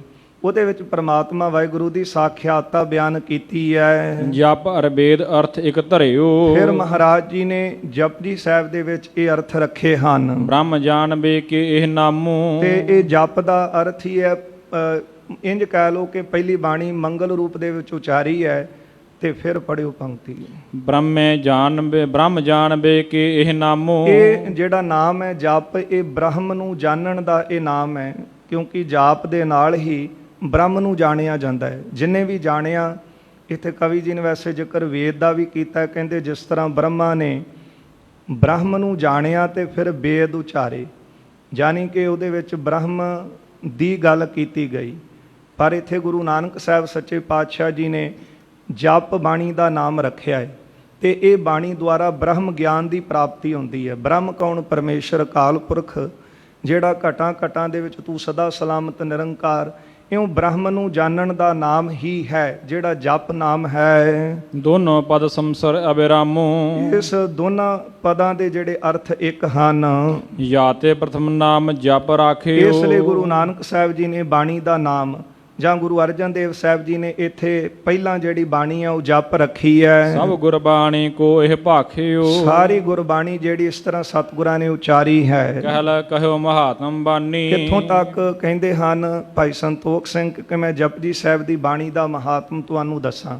ਸਾਧ ਸੰਗਤ ਤੇ ਬਾਣੀ ਨਿਤਨੇਮ ਦੀ ਪਹਿਲੀ ਬਾਣੀ ਹੈ ਤੇ ਸ੍ਰੀ ਗੁਰੂ ਗ੍ਰੰਥ ਸਾਹਿਬ ਜੀ ਦੇ ਅੰਦਰ ਪਹਿਲੀ ਬਾਣੀ ਹੀ ਸਤਿਗੁਰਾਂ ਨੇ ਜਪ ਬਾਣੀ ਚੜਾਈ ਹੈ। ਆ ਜਿਹੜੇ ਕਈ ਰਾਗਮਾਲਾ ਤੇ ਸ਼ੰਕਾ ਕਰਦੇ ਨੇ ਮਹੱਲਾ ਪਦ ਨਹੀਂ ਲਿਖਿਆ, ਮਹੱਲੇ ਦਾ ਜ਼ਿਕਰ ਨਹੀਂ ਆਉਂਦਾ। ਜਪਜੀ ਸਾਹਿਬ ਦੇ ਅੰਦਰ ਵੀ ਮਹੱਲਾ ਜਿਹੜਾ ਉਹ ਸਤਿਗੁਰਾਂ ਨੇ ਨਹੀਂ ਲਿਖਿਆ। ਪਹਿਲੀ ਬਾਣੀ ਰਾਗ ਮੁਕਤ ਹੈ, ਅਖੀਰਲੀ ਬਾਣੀ ਜਿਹੜੀ ਹੈ ਉਹਦੇ ਤੇ ਵੀ ਮਹੱਲਾ ਪਦ ਜਿਹੜਾ ਉਹ ਨਹੀਂ ਲਿਖਿਆ ਹੁੰਦਾ। ਇਹ ਗੁਰੂ ਸਾਹਿਬ ਦੀ ਆਪਣੀ ਮੌਜ ਹੈ। ਕਰਤੇ ਕੀ ਮਿਤ ਕਰਤਾ ਜਾਣੈ, ਕਹਿ ਜਾਣੇ ਗੁਰ ਸੂਰਾ। ਇਸ ਲਈ ਸਾਡੀ ਬੁੱਧੀ ਬਹੁਤ ਘੱਟ ਹੈ। ਬੇਨਤੀਆਂ ਕਰ ਸਕਦੇ ਹਾਂ, ਮਹਾਰਾਜ ਸਾਨੂੰ ਕਿਰਪਾ ਕਰਕੇ ਸੋਝੀ ਬਖਸ਼ੋ, ਸਾਨੂੰ ਵੀ ਗਿਆਨ ਹੋਵੇ ਤੇ ਆਪ ਜੀ ਦੇ ਸਰੂਪ ਨੂੰ ਅਸੀਂ ਜਾਣ ਸਕੀਏ। ਤੇ ਜੇ ਆਪਣੀ ਬੁੱਧੀ ਦੇ ਘੋੜੇ ਦੜਾ ਕੇ ਕਹਾਂਗੇ ਕਿ ਸਾਡੇ ਕੋਲ ਇੰਨਾ ਗਿਆਨ ਹੈ ਤੇ ਫਿਰ ਤਕਰੀਰਾਂ ਦੇ ਨਾਲ ਖੰਡਨ ਕਰਾਂਗੇ ਤੇ ਫਿਰ ਖੰਡਨ ਕਰ ਕਿਹਨੂੰ ਰਹੇ ਹਾਂ। ਜਿਹੜਾ ਕਾਰਜ ਏਡਾ ਵੱਡਾ ਗੁਰੂ ਸਾਹਿਬਾਨਾਂ ਨੇ ਕੀਤਾ ਹੋਵੇ ਉਸ ਨੂੰ ਖੰਡਨ ਕਰਨ ਦਾ ਯਤਨ ਕਰਦੇ ਤੇ ਆਪਣੇ ਆਪ ਨੂੰ ਕਹਾਉਣਾ ਵੀ ਸਿੱਖ ਰਹੋ ਵਿਚਾਰ। ਕਹਿੰਦੇ ਨੇ ਜਪਜੀ ਸਾਹਿਬ ਦਾ ਬਹੁਤ ਵੱਡਾ ਮਹਾਤਮ ਹੈ। ਜੋ ਸਭ ਕੀ ਸਿਰਮੌਰ ਬਖਾਨੀ। ਇਹ ਬਾਣੀ ਸਾਰਿਆਂ ਤੋਂ ਸਿਰਮੌਰ ਰੱਖੀ ਹੈ ਸਤਿਗੁਰਾਂ ਨੇ। ਇੰਜ ਵੀ ਕਹਿੰਦੇ ਹਨ ਕਿ ਪਹਿਲਾ ਮੰਗਲ ਕੀਤਾ ਹੈ, ਫਿਰ ਗੁਰੂ ਸਾਹਿਬ ਜੀ ਨੇ ਜਪਜੀ ਸਾਹਿਬ ਦੀ ਬਾਣੀ ਲਿਖੀ ਹੈ ਤੇ ਸ੍ਰੀ ਗੁਰੂ ਗ੍ਰੰਥ ਸਾਹਿਬ ਜੀ ਦੀ ਸੰਪੂਰਨ ਬਾਣੀ ਜਿਹੜੀ ਹੈ ਉਹ ਜਪਜੀ ਸਾਹਿਬ ਦੀ ਹੀ ਵਿਆਖਿਆ ਕਰ ਰਹੀ ਹੈ ਤੇ ਇਸ ਲਈ ਇਹ ਬਾਣੀ ਸਾਰਿਆਂ ਤੋਂ ਸਿਰਮੌਰ ਰੱਖੀ ਹੈ। ਅਪਰਨਾ ਉਤਮ ਜਿਸ ਤੇ ਕੋਈ। ਇਸ ਬਾਣੀ ਤੋਂ ਉੱਤਮ ਹੋਰ ਕੀ ਚੀਜ਼ ਹੈ, ਕਿਹੜੀ ਵਸਤੂ ਹੈ ਜੀ। ਵੱਡੇ ਤੋਂ ਵੱਡੇ ਕੰਮ ਕਿਤੇ ਰੁਕ ਜਾਣ ਤੇ ਫਿਰ ਜਪਜੀ ਸਾਹਿਬ ਦਾ ਪਾਠ ਕਰਕੇ ਸਿੱਖ ਅਰਦਾਸ ਕਰਦਾ ਹੈ। ਹਰ ਰੋਜ਼ ਆਪਣੇ ਦਿਨ ਦੀ ਸ਼ੁਰੂਆਤ ਜਿਹੜੀ ਹੈ ਉਹ ਜਪਜੀ ਸਾਹਿਬ ਪੜ੍ਹ ਕੇ ਕਰਦਾ। ਸੋਚੈ ਸੋਚ ਨਾ ਹੋਵੇ ਜੇ ਸੋਚੀ ਲੱਖ ਵਾਰ। ਤੇ ਇਹ ਬਾਣੀ ਬ੍ਰਹਮ ਗਿਆਨ ਨੂੰ ਦੇਣ ਵਾਲੀ ਹੈ। ਵੱਡੇ ਵੱਡੇ ਕਾਰਜ ਜਦੋਂ ਇਤਿਹਾਸ ਅੰਦਰ ਪੜ੍ਹਦੇ ਹਾਂ, ਮੱਖਣ ਸ਼ਾਹ ਲੁਬਾਣਾ ਜਦੋਂ ਉਹਨਾਂ ਦਾ ਜਹਾਜ਼ ਸੰਗਤ ਜੀ ਸਮੁੰਦਰ ਦੇ ਵਿੱਚ ਫਸਿਆ, ਨਹੀਂ ਸੀ ਕਿਸੇ ਯਤਨਾਂ ਨਾਲ ਤਰੀਕਿਆਂ ਨਾਲ ਨਿਕਲਿਆ ਤੇ ਇਤਿਹਾਸ ਵਿੱਚ ਇਹ ਬਚਨ ਆਪਾਂ ਪੜ੍ਹਦੇ ਹਾਂ ਕਿ ਪੁਨ ਮਨ ਇਕਾਗਰ ਜਪ ਕੋ ਪੜਾ, ਪੁਨ ਸਤਿਗੁਰ ਕੀਆ ਧਿਆਨ, ਕਰ ਮਨ ਇਕਾਗਰ ਜਪ ਕੋ ਪੜਾ। ਉਦੋਂ ਵੀ ਬਾਬਾ ਮੱਖਣ ਸ਼ਾਹ ਲੁਬਾਣੇ ਨੇ ਆਪਣੇ ਮਨ ਨੂੰ ਇਕਾਗਰ ਕਰਕੇ ਜਪਜੀ ਸਾਹਿਬ ਦਾ ਪਾਠ ਕੀਤਾ ਸੀ ਤੇ ਫਿਰ ਉਹਨਾਂ ਦੇ ਸਾਰੇ ਕਾਰਜ ਗੁਰੂ ਸਾਹਿਬ ਨੇ ਆਪ ਰਾਸ ਕੀਤੇ। ਮਹਾਂਪੁਰਖ ਕਮਾਈ ਵਾਲੀਆਂ ਰੂਹਾਂ ਤਾਂ ਕਿੰਨੇ ਕਿੰਨੇ ਜਪਜੀ ਸਾਹਿਬ ਦੇ ਪਾਠ ਆਪਣੀ ਰਸਨਾ ਨਾਲ ਕਰਦੇ ਹਨ। ਭਾਈ ਲੱਖੂ ਜੀ ਹਰ ਰੋਜ਼ 21 ਪਾਠ ਜਪਜੀ ਸਾਹਿਬ ਦੇ ਕਰਦੇ ਸਨ ਤੇ ਪ੍ਰਸ਼ਾਦਾ ਵੀ ਉਸ ਮਾਈ ਦੇ ਹੱਥੋਂ ਛਕਦੇ ਸਨ ਜਿਹਨੇ 21 ਪਾਠ ਜਪਜੀ ਸਾਹਿਬ ਦੇ ਕੀਤੇ ਹੋਣ। ਇਸ ਤਰ੍ਹਾਂ ਗੁਰਸਿੱਖਾਂ ਦਾ ਨੇਮ। ਇਹ ਬਾਣੀ ਸਭ ਤੋਂ ਸਿਰਮੌਰ ਹੈ। ਅਪਰਨਾ ਉੱਤਮ ਜਿਸ ਤੇ ਕੋਈ। ਇਸ ਬਾਣੀ ਤੋਂ ਉੱਤਮ ਹੋਰ ਕਿਹੜੀ ਵਸਤੂ ਹੈ ਜੀ। ਹੋਰ ਕਿਹੜਾ ਮੰਤਰ ਆਪਾਂ ਭਾਲਦੇ ਹਾਂ। ਅਵੇਸਲਾਪੁਣਾ ਸਾਡੇ 'ਚ ਹੈ। ਕਮਾਈ ਕਰਨ ਨੂੰ ਅਸੀਂ ਤਿਆਰ ਨਹੀਂ, ਅੰਮ੍ਰਿਤ ਵੇਲੇ ਉੱਠ ਕੇ ਜਪਜੀ ਸਾਹਿਬ ਪੜ੍ਹਨ ਨੂੰ ਤਿਆਰ ਨਹੀਂ। ਕਮਾਈ ਵਾਲਿਆਂ ਨੇ ਤਾਂ ਕਿੰਨੇ ਕਿੰਨੇ ਪਾਠ ਕੀਤੇ, ਉਹਨਾਂ ਨੇ ਸਕੂਨ ਲਿਆ, ਉਹਨਾਂ ਨੇ ਕਿਹਾ ਕਿ ਦੱਸੋ ਕਿਹੜਾ ਕੰਮ ਰੁਕਦਾ ਹੈ। ਪਰ ਸਾਡੇ ਰੁਕੇ ਤਾਂ ਅਸੀਂ ਬਾਣੀ ਦੀ ਟੇਕ ਲਈ ਹੀ ਨਹੀਂ। ਇੱਕ ਵੀ ਪਾਠ ਜਪਜੀ ਸਾਹਿਬ ਦਾ ਨਹੀਂ ਕੀਤਾ। ਭਾਈ ਸੰਤੋਖ ਸਿੰਘ ਦੀਆਂ ਪੰਕਤੀਆਂ ਤੁਹਾਡੇ ਸਮਕਸ਼ ਰੱਖਾਂ। ਕਹਿੰਦੇ ਨੇ ਕਿ ਸਿੱਖ ਗੁਰੂ ਕਾ ਹੋਏ ਗਇਓ ਜਪਜੀ ਕੰਠ ਨਾ ਕੀਨ, ਤੰਦੁਲ ਬਿਨ ਤੁਖ ਕਾਮ ਕਿਸ ਜਨਮ ਕਾਰਥ ਲੀਨ। ਜਿਸ ਤਰ੍ਹਾਂ ਚੌਲਾਂ ਤੋਂ ਬਿਨਾਂ ਤੁਖ ਕੰਮ ਕਿਸੇ ਨਹੀਂ ਆਉਂਦੇ, ਇਸੇ ਤਰ੍ਹਾਂ ਜੇ ਸਿੱਖ ਹੋ ਕੇ ਜਪਜੀ ਸਾਹਿਬ ਦਾ ਪਾਠ ਹੀ ਕੰਠ ਨਹੀਂ ਕੀਤਾ ਹਲੇ ਤੱਕ, ਫਿਰ ਤੂੰ ਸਿੱਖ ਕਾਹਦਾ ਕਹਾਉਣਾ ਹੈ। ਇਸ ਲਈ ਇਹ ਬਾਣੀ ਸਭ ਤੋਂ ਉੱਤਮ ਤੇ ਸਰਮੌਰ ਬਾਣੀ ਹੈ। ਅਰ ਸੁਖੈਨ ਹੀ ਪ੍ਰਾਪਤ ਹੋਈ। ਫਿਰ ਸੁਖੈਨ ਹੀ ਬੜੇ ਸੌਖੇ ਤਰੀਕੇ ਨਾਲ ਇਹ ਬਾਣੀ ਆਪਾਂ ਪੜ੍ਹ ਸਕਦੇ ਹਾਂ। ਹੋਰ ਕਿਸੇ ਮੰਤਰ ਨੂੰ ਪੜ੍ਹਨਾ ਹੋਵੇ ਤਾਂ ਬੜੀਆਂ ਭਾਸ਼ਾਵਾਂ ਸਿੱਖਣੀਆਂ ਪੈਣ, ਉਹਨਾਂ ਨੂੰ ਸਾਧਨਾ ਉਹਨਾਂ ਦੀ ਕਰਨੀ ਪੈਂਦੀ।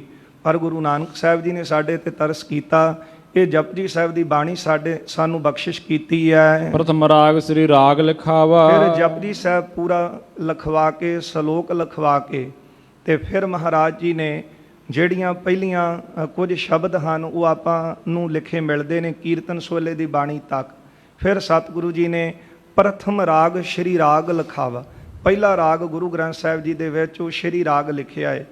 ਤੇ ਗੁਰੂ ਕਲਗੀਧਰ ਸਾਹਿਬ ਜੀ ਨੇ ਜਿਹੜੀ ਬੀੜ ਲਿਖਵਾਈ ਦਮਦਮੀ ਬੀੜ, ਉਹਦੇ ਵਿੱਚ ਵੀ ਪਹਿਲਾ ਰਾਗ ਸ਼੍ਰੀ ਰਾਗ ਹੀ ਰੱਖਿਆ। 30 ਰਾਗ ਗੁਰੂ ਅਰਜਨ ਦੇਵ ਸਾਹਿਬ ਜੀ ਨੇ ਲਿਖਵਾਏ ਤੇ 31 ਰਾਗ ਗੁਰੂ ਕਲਗੀਧਰ ਸਾਹਿਬ ਜੀ ਨੇ। ਫਿਰ ਇਹ ਵੀ ਲਿਖਿਆ ਮਿਲਦਾ ਹੈ ਰਾਗਾਂ ਵਿੱਚ ਸ੍ਰੀ ਰਾਗ ਹੈ ਜੇ ਸੱਚ ਧਰੇ ਪਿਆਰ। ਇਸ ਲਈ ਸ੍ਰੀ ਰਾਗ ਸਭ ਤੋਂ ਉੱਤਮ ਰਾਗ ਜਿਹੜਾ ਉਹ ਪਹਿਲੇ ਨੰਬਰ ਤੇ ਰੱਖਿਆ। ਘਰ ਅਨੇਕ ਮੈਂ ਜਾਏ ਜੋ ਗਾਵਾ। ਅਨੇਕਾਂ ਘਰਾਂ ਦੇ ਵਿੱਚ ਇਸ ਰਾਗ ਨੂੰ ਗਾਇਨ ਕੀਤਾ ਜਾਂਦਾ ਹੈ। ਘਰ ਪਹਿਲਾ, ਘਰ ਦੂਜਾ, ਘਰ ਤੀਜਾ, ਘਰ ਚੌਥਾ, ਇਉਂ ਕਈ ਰਾਗ ਜਿਹੜੇ ਨੇ ਇਸ ਰਾਗ ਵਿੱਚ ਕਈ ਘਰ ਗਾਇਨ ਕੀਤੇ ਜਾਂਦੇ, ਜਾਂ ਕਈ ਘਰਾਂ ਵਿੱਚ ਇਹ ਰਾਗ ਗਾਇਨ ਕੀਤਾ ਜਾਂਦਾ ਹੈ। ਕਿਤਕ ਲਿਖੇ ਜਬ ਬੂਝਤ ਭਏ। ਜਦੋਂ ਕਿੰਨੀ ਬਾਣੀ ਲਿਖੀ ਹੈ ਤੇ ਫਿਰ ਭਾਈ ਗੁਰਦਾਸ ਜੀ ਕੋਲੋਂ ਸਤਿਗੁਰੂ ਪੁੱਛਣ ਲੱਗੇ, ਕਹੋ ਗੁਰਦਾਸ ਜਾਨ ਭੀ ਲਏ। ਭਾਈ ਗੁਰਦਾਸ ਜੀ ਹੁਣ ਤੁਸੀਂ ਸਮਝ ਗਏ ਹੋ ਨਾ, ਹੁਣ ਤੁਹਾਨੂੰ ਸਮਝ ਵਿੱਚ ਇਹ ਬਾਣੀ ਪੈ ਗਈ ਹੋਵੇਗੀ। ਹੱਥ ਜੋੜ ਕੇ ਬਾਕ ਬਖਾਨੇ। ਹੱਥ ਜੋੜ ਕੇ ਭਾਈ ਗੁਰਦਾਸ ਸਾਹਿਬ ਜੀ ਨੇ ਸਤਿਗੁਰਾਂ ਅੱਗੇ ਬੇਨਤੀ ਕੀਤੀ, ਰਾਵਰ ਕੀ ਕਰਨਾ ਤੇ ਜਾਣਿਓ। ਜੀ ਮਹਾਰਾਜ ਤੁਹਾਡੀ ਕਿਰਪਾ ਹੋਈ ਹੈ, ਕਿਉਂਕਿ ਜਾਣ ਤਾਂ ਸਕਦੇ ਹਾਂ ਜੇ ਗੁਰ ਪ੍ਰਸਾਦ ਗੁਰੂ ਦੀ ਕਿਰਪਾ ਸਾਨੂੰ ਪ੍ਰਾਪਤ ਹੋਵੇ। ਨਹੀਂ ਤਾਂ ਪਹਿਲਾਂ ਭਾਈ ਗੁਰਦਾਸ ਸਾਹਿਬ ਬੜੇ ਨਿਮਰਤਾ ਨਾਲ ਕਹਿੰਦੇ, ਮਹਾਰਾਜ ਅਲਪੱਗ ਜੀਵਾਂ, ਛੋਟੀ ਬੁੱਧੀ ਹੈ, ਕਿਸ ਤਰ੍ਹਾਂ ਪਤਾ ਲੱਗੇ ਸਾਨੂੰ ਕਿ ਕਿਹੜੇ ਗੁਰੂ ਸਾਹਿਬਾਨਾਂ ਦੀ ਬਾਣੀ ਹੈ ਤੇ ਕਿੱਥੇ ਮਹੱਲਾ ਪਹਿਲਾ, ਮਹੱਲਾ ਦੂਜਾ, ਮਹੱਲਾ ਤੀਜਾ ਲਿਖਾਂ। ਹੁਣ ਗੁਰੂ ਸਾਹਿਬ ਕਹਿੰਦੇ, ਦੱਸੋ ਭਾਈ ਗੁਰਦਾਸ ਸਾਹਿਬ, ਤੁਹਾਨੂੰ ਇਹ ਸਮਝ ਵਿੱਚ ਪੈ ਗਈ ਹੋਵੇਗੀ ਕਿਹੜੇ ਕਿਹੜੇ ਗੁਰੂ ਸਾਹਿਬਾਨ ਦੀ ਬਾਣੀ ਹੈ। ਤੇ ਭਾਈ ਗੁਰਦਾਸ ਜੀ ਕਹਿੰਦੇ, ਜੀ ਸਤਿਗੁਰੂ ਹੁਣ ਤੁਹਾਡੀ ਕਿਰਪਾ ਦੇ ਨਾਲ ਸਮਝ ਵਿੱਚ ਪਈ ਹੈ। ਪਤ ਕੋ ਬਚ ਬਹੁ ਨਰਨ ਮਝਾਰੀ। ਹਾਂ, ਪੰਕਤੀ ਪੜਿਓ। ਪਤ ਕੋ ਬਚ ਬਹੁ ਨਰਨ ਮਝਾਰੀ। ਜਿਸ ਤਰ੍ਹਾਂ ਔਰਤ ਬਹੁਤ ਨਾਰਾਂ ਵਿੱਚ ਖੜੀ ਹੋਵੇ, ਲੇਤ ਪਿਸ਼ਾਨ ਚਤੁਰ ਦੁਰੀ ਜਿਮਨਾਰੀ। ਤੇ ਆਪਣੀ ਪਤੀ ਦੀ ਆਵਾਜ਼ ਜਿਹੜੀ ਹੈ ਉਹ ਲੇਤ ਪਛਾਨ ਦੁਰੀ ਜਿਮ ਨਾਰੀ। ਔਰਤਾਂ ਵਿੱਚ ਖਲੋਤੀ ਹੋਵੇ ਔਰਤ ਤੇ ਬੰਦਾ ਉਸ ਦਾ ਆਵਾਜ਼ ਦਵੇ ਤੇ ਛੇਤੀ ਨਾਲ ਆਪਣੇ ਪਤੀ ਵੱਲ ਆਪਣਾ ਚਿਹਰਾ ਕਰਦੀ, ਛੇਤੀ ਨਾਲ ਆਪਣੇ ਪਤੀ ਦੀ ਆਵਾਜ਼ ਪਛਾਣ ਲੈਂਦੀ ਹੈ। ਜਿਵੇਂ ਪੋਥੀ ਪਰਤੇ ਗੁਰਬੈਣ। ਇਸ ਤਰ੍ਹਾਂ ਪੋਥੀਆਂ ਦੇ ਉੱਤੇ ਜਿਹੜੇ ਗੁਰੂ ਸਾਹਿਬਾਨਾਂ ਦੇ ਬਚਨ ਲਿਖੇ ਸਨ, ਲਿਖੇ ਪਛਾਣ ਚਤੁਰ ਗੁਰਜੈਨ। ਚਤੁਰ ਸਤਿਗੁਰਾਂ ਨੇ ਜਿਹੜੇ ਜਿਹੜੇ ਗੁਰੂ ਸਾਹਿਬਾਨਾਂ ਦੀ ਬਾਣੀ ਸੀ ਉਹ ਸਾਰੀ ਬਾਣੀ ਦਾ ਉਤਾਰਾ ਭਾਈ ਗੁਰਦਾਸ ਸਾਹਿਬ ਜੀ ਕੋਲੋਂ ਸ਼੍ਰੀ ਗ੍ਰੰਥ ਸਾਹਿਬ ਜੀ ਵਿੱਚ ਕਰਵਾਇਆ ਹੈ। ਆਪਰਨ ਕੇ ਜੋ ਸ਼ਬਦ ਬਣਾਏ। ਤੇ ਹੋਰ ਕੁਝ ਜਿਹੜੇ ਸ਼ਬਦ ਜਿਸ ਤਰ੍ਹਾਂ ਕੁਝ ਮਿਲਾਵਟ ਵਜੋਂ ਮਿਲਦੇ ਸਨ, ਜਿਹਦਾ ਜ਼ਿਕਰ ਸਭ ਤੋਂ ਪਹਿਲਾਂ ਚੱਲਿਆ ਸੀ ਕਿ ਮਿਹਰਬਾਨ ਪੁੱਤਰ ਪ੍ਰਿਥੀਏ ਦਾ ਕਵੀਸ਼ਰੀ ਕਰੈ, ਹਿੰਦੀ ਪਾਰਸੀ ਨਾਲੇ ਗੁਰਮੁਖੀ ਪੜ੍ਹੈ, ਤਿੰਨ ਪੀ ਬਾਣੀ ਬਹੁਤ ਬਨਾਈ, ਭੋਗ ਗੁਰੂ ਨਾਨਕ ਜੀ ਦਾ ਹੀ ਪਾਈ। ਕੁਝ ਸ਼ਬਦ ਐਸੇ ਵੀ ਮਿਲਾਵਟ ਵਾਲੇ ਮਿਲਦੇ ਸਨ ਜਿਹੜੇ ਅਖੀਰ ਤੇ ਨਾਨਕ ਪਦ ਦੀ ਵਰਤੋਂ ਕਰਨ ਲੱਗ ਪਏ ਸਨ, ਨਾਨਕ ਛਾਪ ਮੋਹਰ ਲਾਉਣ ਲੱਗ ਪਏ ਸਨ। ਗੁਰੂ ਸਾਹਿਬ ਜੀ ਨੇ, ਗੁਰੂ ਅਰਜਨ ਦੇਵ ਸਾਹਿਬ ਜੋਤ ਤਾਂ ਇੱਕ ਹੈ ਨਾ, ਮਹਾਰਾਜ ਨੇ ਗੁਰੂ ਨਾਨਕ ਸਾਹਿਬ ਜੀ ਤੋਂ ਲੈ ਕੇ ਚਤੁਰ ਸਤਿਗੁਰੂ ਚੌਥੇ ਪਾਤਸ਼ਾਹ ਜੀ ਤੱਕ ਜਿਹੜੀ ਬਾਣੀ ਸੀ ਉਹ ਵੱਖ ਕੀਤੀ ਹੈ। ਕਿਸ ਤਰ੍ਹਾਂ ਪਛਾਣੀ ਗੁਰੂ ਸਾਹਿਬ ਤੇ ਆਪ ਇੱਕ ਜੋਤ ਨੇ, ਤੇ ਭਾਈ ਗੁਰਦਾਸ ਸਾਹਿਬ ਜੀ ਪਾਸੋਂ ਲਿਖਵਾ ਲਈ। ਪਰਖ ਪਰਖ ਕਰ ਸਰਬ ਹਟਾਏ। ਤੇ ਬਾਕੀ ਜਿਹੜੇ ਕੁਝ ਮਿਲਾਵਟ ਵਾਲੇ ਸ਼ਬਦ ਮਿਲੇ ਹੋਏ ਸਨ ਉਹਨਾਂ ਨੂੰ ਗੁਰੂ ਸਾਹਿਬ ਜੀ ਨੇ ਵੱਖ ਕਰ ਦਿੱਤਾ ਹੈ। ਕਹਿ ਮੰਗਿਓ ਇਕਾਕੀ ਭਏ। ਇਸ ਤਰ੍ਹਾਂ ਸਤਿਗੁਰੂ ਜੀ ਨੇ ਕਹਿ ਕੇ ਭਾਈ ਗੁਰਦਾਸ ਸਾਹਿਬ ਜੀ ਨੂੰ ਇਹ ਲਿਖਵਾਈ ਹੈ ਇੰਨੀ ਕੁ ਬਾਣੀ। ਤੇ ਫਿਰ ਮਹਾਰਾਜ ਇਕਾਂਤ ਵਿੱਚ ਆ ਗਏ ਹਨ। ਭਗਤ ਜੋ ਆਨੰਦ ਦਿਖਾਈ ਦਈ। ਜਦੋਂ ਸਤਿਗੁਰੂ ਜੀ ਇਕਾਂਤ ਆਪਣੇ ਤੰਬੂ ਵਿੱਚ ਆਏ ਨੇ ਰਾਮਸਰ ਸਾਹਿਬ ਵਾਲੇ ਸਥਾਨ ਤੇ, ਇੱਥੇ ਇੱਕ ਪਾਸੇ ਤੰਬੂ ਲਾ ਕੇ ਬਾਣੀ ਲਿਖਵਾ ਰਹੇ ਨੇ, ਇੱਕ ਪਾਸੇ ਸਤਿਗੁਰਾਂ ਦੀ ਆਪਣੀ ਰਿਹਾਇਸ਼ ਸੀ, ਇੱਕ ਤੰਬੂ ਭਾਈ ਗੁਰਦਾਸ ਸਾਹਿਬ ਜੀ ਦਾ ਲਿਖਵਾਇਆ। ਬਾਹਰ ਦੂਰ ਸਿੱਖਾਂ ਦਾ ਪਹਿਰਾ ਸੀ, ਜੇ ਕੋਈ ਉਧਰ ਜਾਣ ਤੋਂ ਮਨਾਹੀ ਸੀ। ਜੇ ਕੋਈ ਚਲਾ ਜਾਂਦਾ ਤੇ ਉਹਨੂੰ ਸਿੱਖ ਜਿਹੜੇ ਪਹਿਰੇ ਤੇ ਖਲੋਤੇ ਸਾਨੂੰ ਪਿਛਾਂਹ ਮੋੜ ਦਿੰਦੇ ਕਿ ਤੁਸੀਂ ਹਰਿਮੰਦਰ ਸਾਹਿਬ ਜਾ ਕੇ ਦਰਸ਼ਨ ਕਰੋ। ਤੇ ਬਾਬਾ ਬੁੱਢਾ ਸਾਹਿਬ ਜੀ ਨੂੰ ਹਰਿਮੰਦਰ ਸਾਹਿਬ ਦੀ ਸੇਵਾ ਦਿੱਤੀ ਸੀ ਕਿ ਆਈਆਂ ਸੰਗਤਾਂ ਨੂੰ ਤੁਸੀਂ ਦਰਸ਼ਨ ਦੇਣੇ, ਇੱਥੇ ਤੁਸੀਂ ਉਪਦੇਸ਼ ਦੇਣਾ ਉਹਨਾਂ ਸਮਾਂ ਜਿੰਨਾ ਸਮਾਂ ਅਸੀਂ ਬਾਣੀ ਲਿਖਵਾ ਰਹੇ ਹਾਂ। ਇਸ ਲਈ ਗੁਰੂ ਸਾਹਿਬ ਇਕਾਂਤ ਦੇ ਵਿੱਚ ਆਪਣੇ ਤੰਬੂ 'ਚ ਆਏ ਨੇ ਤੇ ਗੁਰੂ ਸਾਹਿਬ ਦੇ ਦਰਸ਼ਨ ਕਰਨ ਵਾਸਤੇ ਭਗਤ ਜਨ ਚੱਲ ਕੇ ਆਏ ਨੇ। ਜਿਨ ਦੇਖਣ ਤੇ ਹੋਤੇ ਉਦਾਰਾ, ਜਿਨ੍ਹਾਂ ਸਤਿਗੁਰਾਂ ਦੇ ਦਰਸ਼ਨ ਕੀਤਿਆਂ ਜੀਵਾਂ ਦਾ ਉਦਾਰ ਹੁੰਦਾ ਹੈ। ਉਹ ਭਗਤ ਆਏ ਨੇ ਜਿਹੜੇ ਪਰਮਾਤਮਾ ਦੀ ਭਗਤੀ ਕਰਕੇ ਅਕਾਲ ਪੁਰਖ ਵਿੱਚ ਇਕਮਿਕ ਹੋ ਚੁੱਕੇ ਨੇ। ਰਾਮ ਕਬੀਰਾ ਏਕ ਭਏ ਹੈ ਕੋਇ ਨਾ ਸਕੈ ਪਛਾਨੀ। ਉਹਨਾਂ ਭਗਤਾਂ ਦੇ ਵੀ ਦਰਸ਼ਨ ਕੀਤਿਆਂ ਪਾਪ ਨਾਸ਼ ਹੁੰਦੇ ਨੇ। ਸਤਿਗੁਰ ਦੀਨਨ ਕਰ ਪ੍ਰਤਪਾਰਾ, ਸਤਿਗੁਰੂ ਮਹਾਰਾਜ ਦੀਨਨ ਕੀ ਪ੍ਰਤਪਾਲ ਕਰਦੇ ਹਨ। ਪਾਦੇ ਅਰਬਿੰਦ ਬੰਦਨਾ ਕੀਨਸੋ, ਗੁਰੂ ਸਾਹਿਬ ਦੇ ਚਰਨਾਂ ਕਮਲਾਂ ਤੇ ਆ ਕੇ ਸਾਰੇ ਭਗਤਾਂ ਨੇ ਨਮਸਕਾਰ ਕੀਤੀ ਹੈ। ਦਰਸ ਬਿਲੋਕ ਪ੍ਰੇਮ ਚਿਤ ਭੀਨਸੋ, ਮਹਾਰਾਜ ਦੇ ਦਰਸ਼ਨ ਕਰਕੇ ਨਾ ਉਹਨਾਂ ਭਗਤ ਜਨਾਂ ਦਾ ਚਿੱਤ ਜਿਹੜਾ ਸੀ ਪਿਆਰ ਨਾਲ ਭਿੱਜ ਗਿਆ। ਸਭ ਠਾਂਡੇ ਹੋਏ ਸਤੁਤ ਉਚਾਰੀ, ਸਾਰੇ ਖਲੋ ਗਏ, ਖੜੇ ਹੋ ਕੇ ਭਗਤ ਜਨਾਂ ਨੇ ਗੁਰੂ ਅਰਜਨ ਦੇਵ ਸਾਹਿਬ ਜੀ ਦੀ ਸਿਫਤ ਉਚਾਰੀ, ਮਹਾਰਾਜ ਦੀ ਉਸਤਤ ਕੀਤੀ। ਹੁਣ ਮਨ ਸ਼ੰਕਾ ਕਰੇ ਕਿ ਭਗਤ ਕਿੱਦਾਂ ਆ ਗਏ ਜੀ। ਇੱਕ ਪਾਸੇ ਤਾਂ ਆਪਾਂ ਕਹਿੰਦੇ ਆ ਕਿ ਗੁਰੂ ਸਾਹਿਬ ਗੁਰੂ ਗ੍ਰੰਥ ਸਾਹਿਬ ਜੀ ਹਾਜ਼ਰ ਨਾਜ਼ਰ ਨੇ, ਇਹਨਾਂ ਵਿੱਚ ਜੋਤ ਜਿਹੜੀ ਆ ਉਹ ਗੁਰੂ ਦੀ ਜਾਗਤ ਜੋਤ ਜਪੈ ਨਿਸਬਾਸਰ। ਫਿਰ ਜਿਹੜੇ ਜਿਹੜੇ ਗੁਰੂ ਸਾਹਿਬਾਨਾਂ ਦੀ ਭਗਤਾਂ ਦੀ ਗੁਰਸਿੱਖਾਂ ਦੀ ਬਾਣੀ ਦਰਜ ਹੈ ਕਿ ਉਹ ਸੰਸਾਰ ਤੋਂ ਚਲੇ ਗਏ, ਉਪਦੇਸ਼ ਵਜੋਂ ਸਾਡੇ ਕੋਲ ਨੇ, ਪਰ ਜਿਨ੍ਹਾਂ ਦੇ ਨੇਤਰ ਨੇ ਉਹ ਦਰਸ਼ਨ ਵੀ ਕਰਦੇ ਨੇ ਜੀ। ਇਹ ਤਾਂ ਗੁਰੂ ਕਿਰਪਾ ਕਰੇ। ਗੁਰੂ ਕਲਗੀਧਰ ਸਾਹਿਬ ਦੇ ਬਚਨ ਨੇ ਆਗਿਆ ਭਈ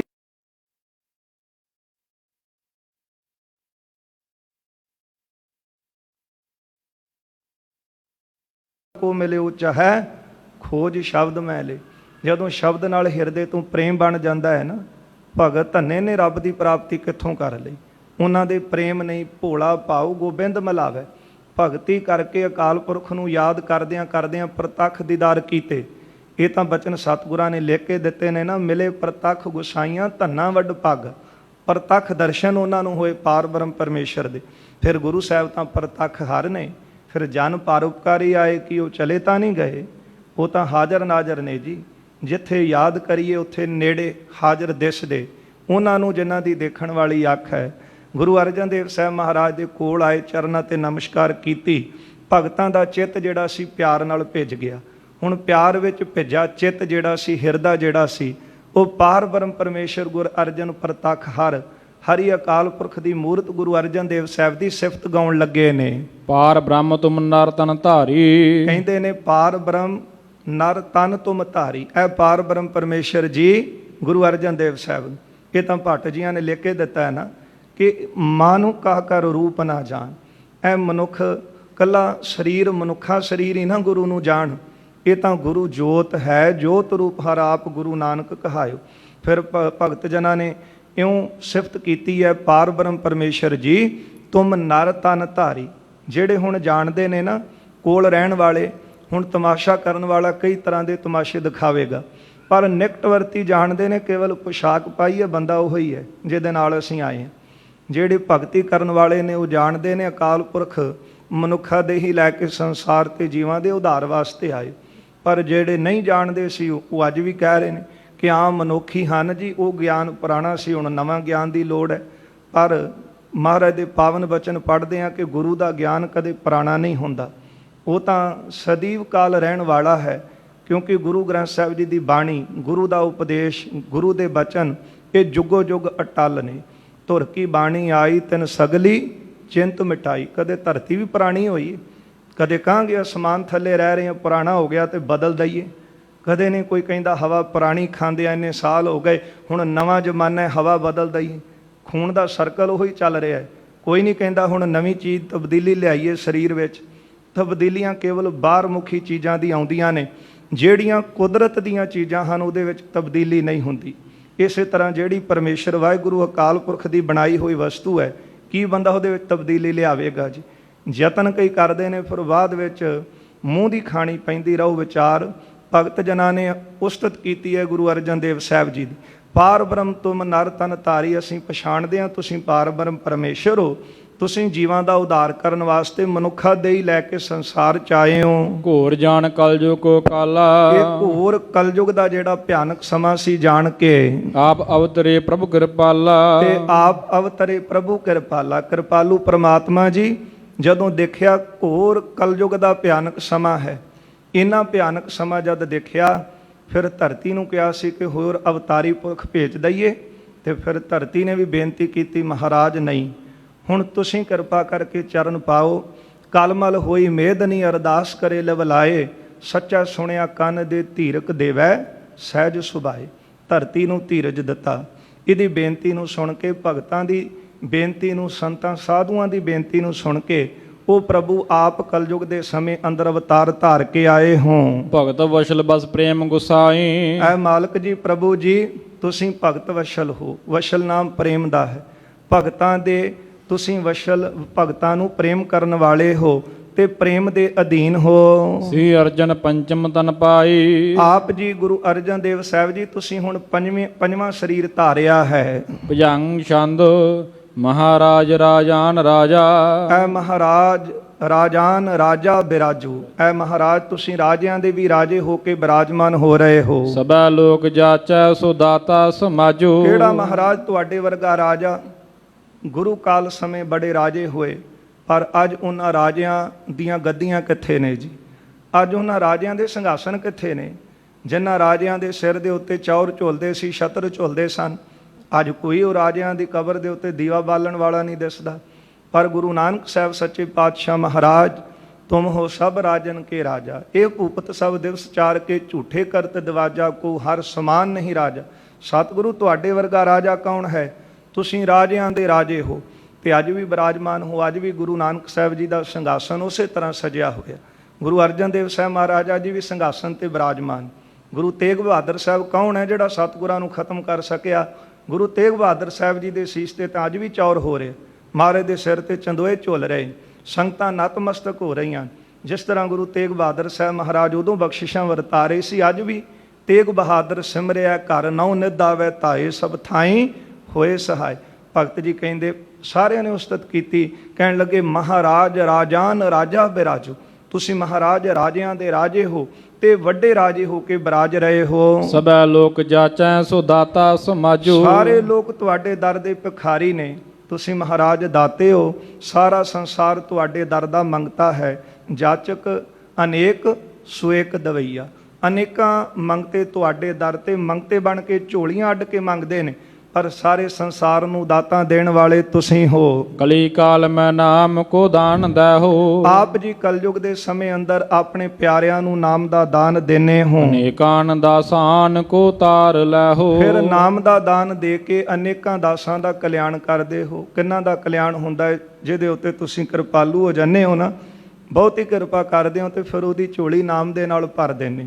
ਮੰਗਦਾ ਤਾਂ ਹਰੇਕ ਗੁਰਸਿੱਖ ਗਲ ਵਿੱਚ ਪੱਲਾ ਪਾ ਕੇ ਸਿੱਖੀ ਦਾਨ, ਕੇਸ ਦਾਨ, ਪਰ ਦਾਨਾ ਸਰਦਾਨ ਨਾਮ ਦਾਨ। ਫਿਰ ਜਿਨ੍ਹਾਂ ਤੇ ਤੁਸੀਂ ਕਿਰਪਾਲੂ ਹੁੰਨੇ ਹੋ, ਕਹੋ ਨਾਨਕ ਕਿਰਪਾ ਕਰੇ ਜਿਸ ਨੂੰ ਇਹ ਵਥ ਦੇ। ਜਿਹਦੇ ਉੱਤੇ ਤੁਸੀਂ ਕਿਰਪਾ ਕਰਕੇ ਨਾਮ ਦੀ ਵਸਤੂ ਝੋਲੀ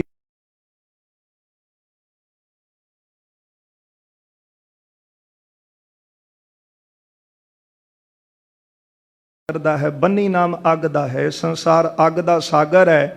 ਫਿਰ ਦਜੈ ਮੂੜ ਮਾਨੀ, ਜਿਹੜੇ ਮੂਰਖ ਤੇ ਹੰਕਾਰੀ ਲੋਕ ਨੇ ਨਾ, ਇਹ ਸੰਸਾਰ ਸਾਗਰ ਦੀ ਅੱਗ ਵਿੱਚ ਸੜ ਰਹੇ ਨੇ ਕਿ ਅਸੀਂ ਬਹੁਤ ਗਿਆਨਵਾਨ ਧਨਾੜ ਹਾਂ, ਉੱਚੇ ਅਹੁਦੇ ਵਾਲੇ, ਇੰਨੇ ਸਾਡੇ ਸਿਪਾਹ ਸਲਾਰ ਸਿਪਾਹੀ ਨੇ। ਇਹ ਲੋਕ ਹੰਕਾਰੀ ਮੂਰਖ ਜਿਹੜੇ ਨੇ ਸੰਸਾਰ ਸਾਗਰ ਦੇ ਵਿੱਚ ਸੜ ਰਹੇ ਹਨ। ਤੁਹੀਂ ਏਕ ਰਾਖਾ ਕਿਰਪਾ ਜਾਹੇ ਠਾਨੀ। ਐ ਮਹਾਰਾਜ ਤੁਸੀਂ ਇੱਕ ਰਾਖੇ ਹੋ ਸੰਸਾਰ ਸਮੁੰਦਰ ਦੇ ਅੰਦਰ ਤਾਰਨ ਵਾਲੇ, ਬਚਾਉਣ ਵਾਲੇ। ਨਹੀਂ ਤਾਂ ਇਹ ਬੜੀ ਭਿਆਨਕ ਅੱਗ ਹੈ ਜੀ। ਇੱਥੇ ਤਾਂ ਕਾਮ ਦੀ ਅੱਗ, ਲੋਭ ਦੀ, ਤ੍ਰਿਸ਼ਨਾ ਦੀ, ਵਕਾਰਾਂ ਦੀ ਅੱਗ ਲੱਗੀ ਪਈ। ਇੰਨੀ ਜ਼ਿਆਦੀਆਂ ਅੱਗਾਂ ਨੇ ਸੰਸਾਰ ਸਾਗਰ ਦੇ ਅੰਦਰ, ਉਹਦੇ ਵਿੱਚੋਂ ਤੁਸੀਂ ਇੱਕ ਰਾਖੇ ਹੋ, ਬਚਾਉਣ ਵਾਲੇ। ਸੁਪੰਥੰ ਸੁਖੇਨੰ ਦਿਖਾਵੋ ਸੰਦੋਹਾ। ਮਹਾਰਾਜ ਆਪ ਜੀ ਕਿਰਪਾਲੂ ਹੋ, ਆਪਣੇ ਪਿਆਰਿਆਂ ਨੂੰ ਸ਼੍ਰੇਸ਼ਟ ਰਸਤਾ ਦਿਖਾਉਂਦੇ ਹੋ। ਸੁਪੰਥੰ ਸੁਖੈਨੰ, ਸੁਖੈਨ ਦਾ ਅਰਥ ਹੁੰਦਾ ਬੜਾ ਸੁਖੈਨ ਰਸਤਾ। ਤਰਨ ਵਾਸਤੇ ਸਮੁੰਦਰ ਨੂੰ ਬਹੁਤ ਔਖਾ ਤੇ ਕਠਨ ਕੰਮ ਹੈ, ਸੰਸਾਰ ਨੂੰ, ਸਾਗਰ ਨੂੰ ਤਰ ਜਾਣਾ, ਪਰ ਆਪ ਜੀ ਨੇ ਬੜਾ ਸੁਖੈਨ ਰਸਤਾ ਦਿੱਤਾ ਹੈ ਆਪਣੇ ਪਿਆਰਿਆਂ ਨੂੰ। ਦਿਖਾਵੋ ਸੰਦੋਹਾ, ਮਹਾਰਾਜ ਤੁਸੀਂ ਕਿਰਪਾ ਕੀਤੀ ਹੈ ਜਿਨ੍ਹਾਂ ਜੀਵਾਂ ਦੇ ਉੱਤੇ, ਉਹਨਾਂ ਸਾਰਿਆਂ ਨੂੰ ਬੜਾ ਸੌਖਾ ਰਸਤਾ ਦੇ ਦਿੱਤਾ ਸੰਸਾਰ ਸਾਗਰ ਨੂੰ ਤਰਨ ਦਾ। ਉਹ ਰਸਤਾ ਮਹਾਰਾਜ ਕਹਿੰਦੇ ਹਰ ਰੋਜ਼ ਸੰਗਤ ਵਿੱਚ ਆਵੋ, ਗੁਰੂ ਕਾ ਸਿੱਖ ਸੰਗਤ ਰੋਜ਼ ਕਰੇ, ਨਿਤਨੇਮ ਰੋਜ਼ ਕਰੇ, ਬਾਣੀ ਪੜ੍ਹੇ, ਸੇਵਾ ਕਰੇ, ਹੱਥੀਂ ਕਿਰਤ ਕਰਦਿਆਂ ਕਰਦਿਆਂ ਚਿੱਤ ਕਰਤਾਰ ਵਿੱਚ ਜੋੜ ਕੇ ਰੱਖੇ। ਜਿਹੜਾ ਇਹ ਬਚਨ ਕਮਾਵੇਗਾ ਸਤਿਗੁਰੂ ਕਹਿੰਦੇ ਨਿਰਸੰਸ਼ੇ ਸੰਸਾਰ ਸਾਗਰ ਤੋਂ ਤਰੇਗਾ। ਪਰ ਗੁਰਦੇਵ ਨੇ ਸਾਨੂੰ ਇਸ ਸੰਸਾਰ ਸਾਗਰ ਤੋਂ ਤਾਰਨ ਵਾਸਤੇ ਬਾਣੀ ਦਾ ਪੁਲ ਦਿੱਤਾ ਹੈ। ਇਹ ਮਹਾਰਾਜ ਆਪ ਜੀ ਨੇ ਸੋਹਣਾ ਸੁਖੈਨ ਰਸਤਾ ਕਲਯੁਗੀ ਜੀਵਾਂ ਦੇ ਉਧਾਰ ਵਾਸਤੇ ਦਿੱਤਾ ਹੈ। ਵਿਕਾਰੰ ਵਿਦਾਰੋ ਜਪੇ ਨਾਸ਼ ਮੋਹਾ। ਵਿਕਾਰਾਂ ਨੂੰ ਨਾਸ਼ ਕਰਨ ਵਾਲੇ ਹੋ, ਜਿਹੜਾ ਤੁਹਾਡੇ ਨਾਮ ਨੂੰ ਜਪਦਾ ਹੈ, ਜਪੇ ਨਾਸ਼ ਮੋਹਾ, ਉਹਦਾ ਮੋਹ ਨਾਸ਼ ਹੋ ਜਾਂਦਾ ਹੈ। ਮੋਹ ਹੋਰ ਹੈ ਤੇ ਇਸੇ ਪ੍ਰਕਾਰ ਪ੍ਰੇਮ ਹੋਰ ਹੈ।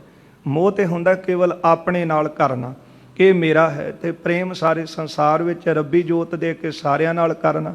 ਜਿਨ ਪ੍ਰੇਮ ਕੀਓ ਤਿਨ ਹੀ ਪ੍ਰਭ ਪਾਇਓ। ਜਿਹੜਾ ਤੁਹਾਡੇ ਨਾਮ ਨੂੰ ਜਪਦਾ ਉਹਦੇ ਅੰਦਰੋਂ ਮੋਹ ਨਾਸ਼ ਹੋ ਜਾਂਦਾ ਹੈ। ਤੁਹੀਂ ਬ੍ਰਹਮ ਗਿਆਨੀ ਬ੍ਰਹਮੰ ਰੂਪ ਤੇਰੋ। ਤੁਸੀਂ ਮਹਾਰਾਜ ਬ੍ਰਹਮ ਦਾ ਗਿਆਨ ਦੇਣ ਵਾਲੇ ਹੋ, ਬ੍ਰਹਮ ਰੂਪ ਤੁਸੀਂ ਆਪ ਹੋ। ਕਿੱਥੇ ਲੱਭਣਾ ਸੀ ਅਸੀਂ ਬ੍ਰਹਮ ਨੂੰ, ਜਿਹਦਾ ਚੱਕਰ ਚਿਹਨਾਰ ਬਰਨ ਜਾ ਤਰਪਾਤ ਨਹਿਨ ਜਿਹ ਰੂਪ ਰੰਗਰ ਰੇਖ ਭੇਕੂ ਕਹਿ ਨਾ ਸਕਤ ਕੇ। ਪਰ ਬ੍ਰਹਮ ਰੂਪ ਤੁਸੀਂ ਤਨ ਧਾਰ ਕੇ ਆਏ ਹੋ ਨਾ, ਬ੍ਰਹਮ ਦੇ ਅਸੀਂ ਦਰਸ਼ਨ ਕਰ ਲਏ ਹਨ।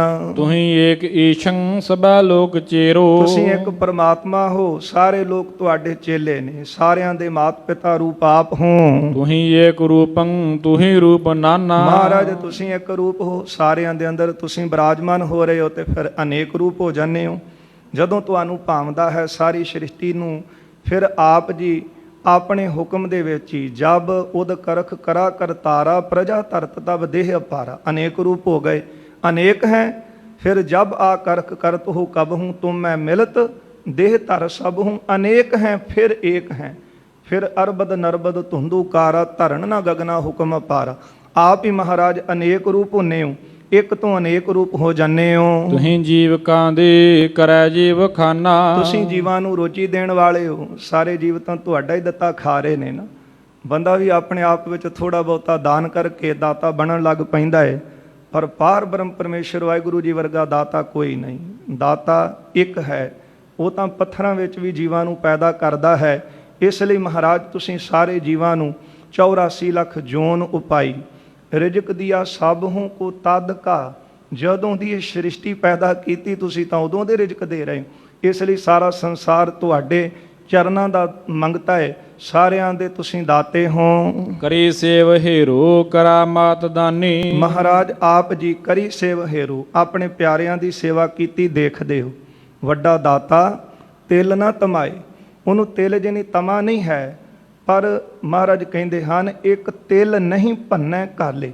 ਜਿਹੜਾ ਤੁਹਾਡੇ ਦਰ ਤੇ ਸੇਵਾ ਕਰਦਾ ਹੈ ਨਾ, ਉਹਦੀ ਇੱਕ ਤਿਲ ਜਿੰਨੀ ਘਾਲਣਾ ਵੀ ਬਿਰਥੀ ਨਹੀਂ ਜਾਂਦੀ। ਜਿਹਨੇ ਵੀ ਆ ਕੇ ਕੀਤੀ ਹੈ ਜੀ, ਜਿਸ ਮਨ ਨਾਲ ਵੀ ਕੀਤੀ, ਮਹਾਰਾਜ ਨੇ ਉਹਦੀ ਸੇਵਾ ਬਿਰਥੀ ਨਹੀਂ ਜਾਣ ਦਿੱਤੀ, ਕਿਉਂਕਿ ਤੁਸੀਂ ਕੀਤੀ ਸੇਵਾ ਆਪਣੇ ਪਿਆਰਿਆਂ ਦੀ ਦੇਖਦੇ ਹੋ। ਇਸੇ ਤਰ੍ਹਾਂ ਕਰੀ ਸੇਵ ਹੇਰੋ ਕਰਾਮਾਤ ਦਾਨੀ। ਆਪ ਜੀ ਕਰਾਮਾਤ ਦੇ ਦਾਤੇ ਹੋ। ਗੁਣਗਯੰ ਸਰਬਗਯੰ ਕਰਤਗਯੰ ਪ੍ਰਮਾਨੀ। ਆਪ ਜੀ ਗੁਣਾਂ ਦੇ ਗਿਆਤੇ ਹੋ, ਕੀਤੇ ਨੂੰ ਜਾਣਨ ਵਾਲੇ ਹੋ, ਭਰੀ ਪ੍ਰਕਾਰ ਜਾਣੇ ਜਾਂਦੇ ਹੋ। ਅਮਾਨੰ ਸਮਾਨੰ ਸਮਾਨੰ ਬ੍ਰਿਤੀ ਹੈ। ਅਮਾਨੰ ਸਮਾਨੰ, ਆਦਰ ਤੇ ਨਰਾਦਰ ਤੁਹਾਨੂੰ ਇੱਕ ਸਮਾਨ ਹੈ। ਗੁਰੂ ਅੰਗਦ ਦੇਵ ਸਾਹਿਬ ਸੱਚੇ ਪਾਤਸ਼ਾਹ ਬੇਅੰਤ ਸੰਗਤਾਂ ਨਤਮਸਤਕ ਹੋ ਰਹੀਆਂ ਨੇ ਖਡੂਰ ਸਾਹਿਬ ਦੀ ਧਰਤੀ ਤੇ। ਤਪਾ ਈਰਖਾ ਕਰਦਾ ਸੀ।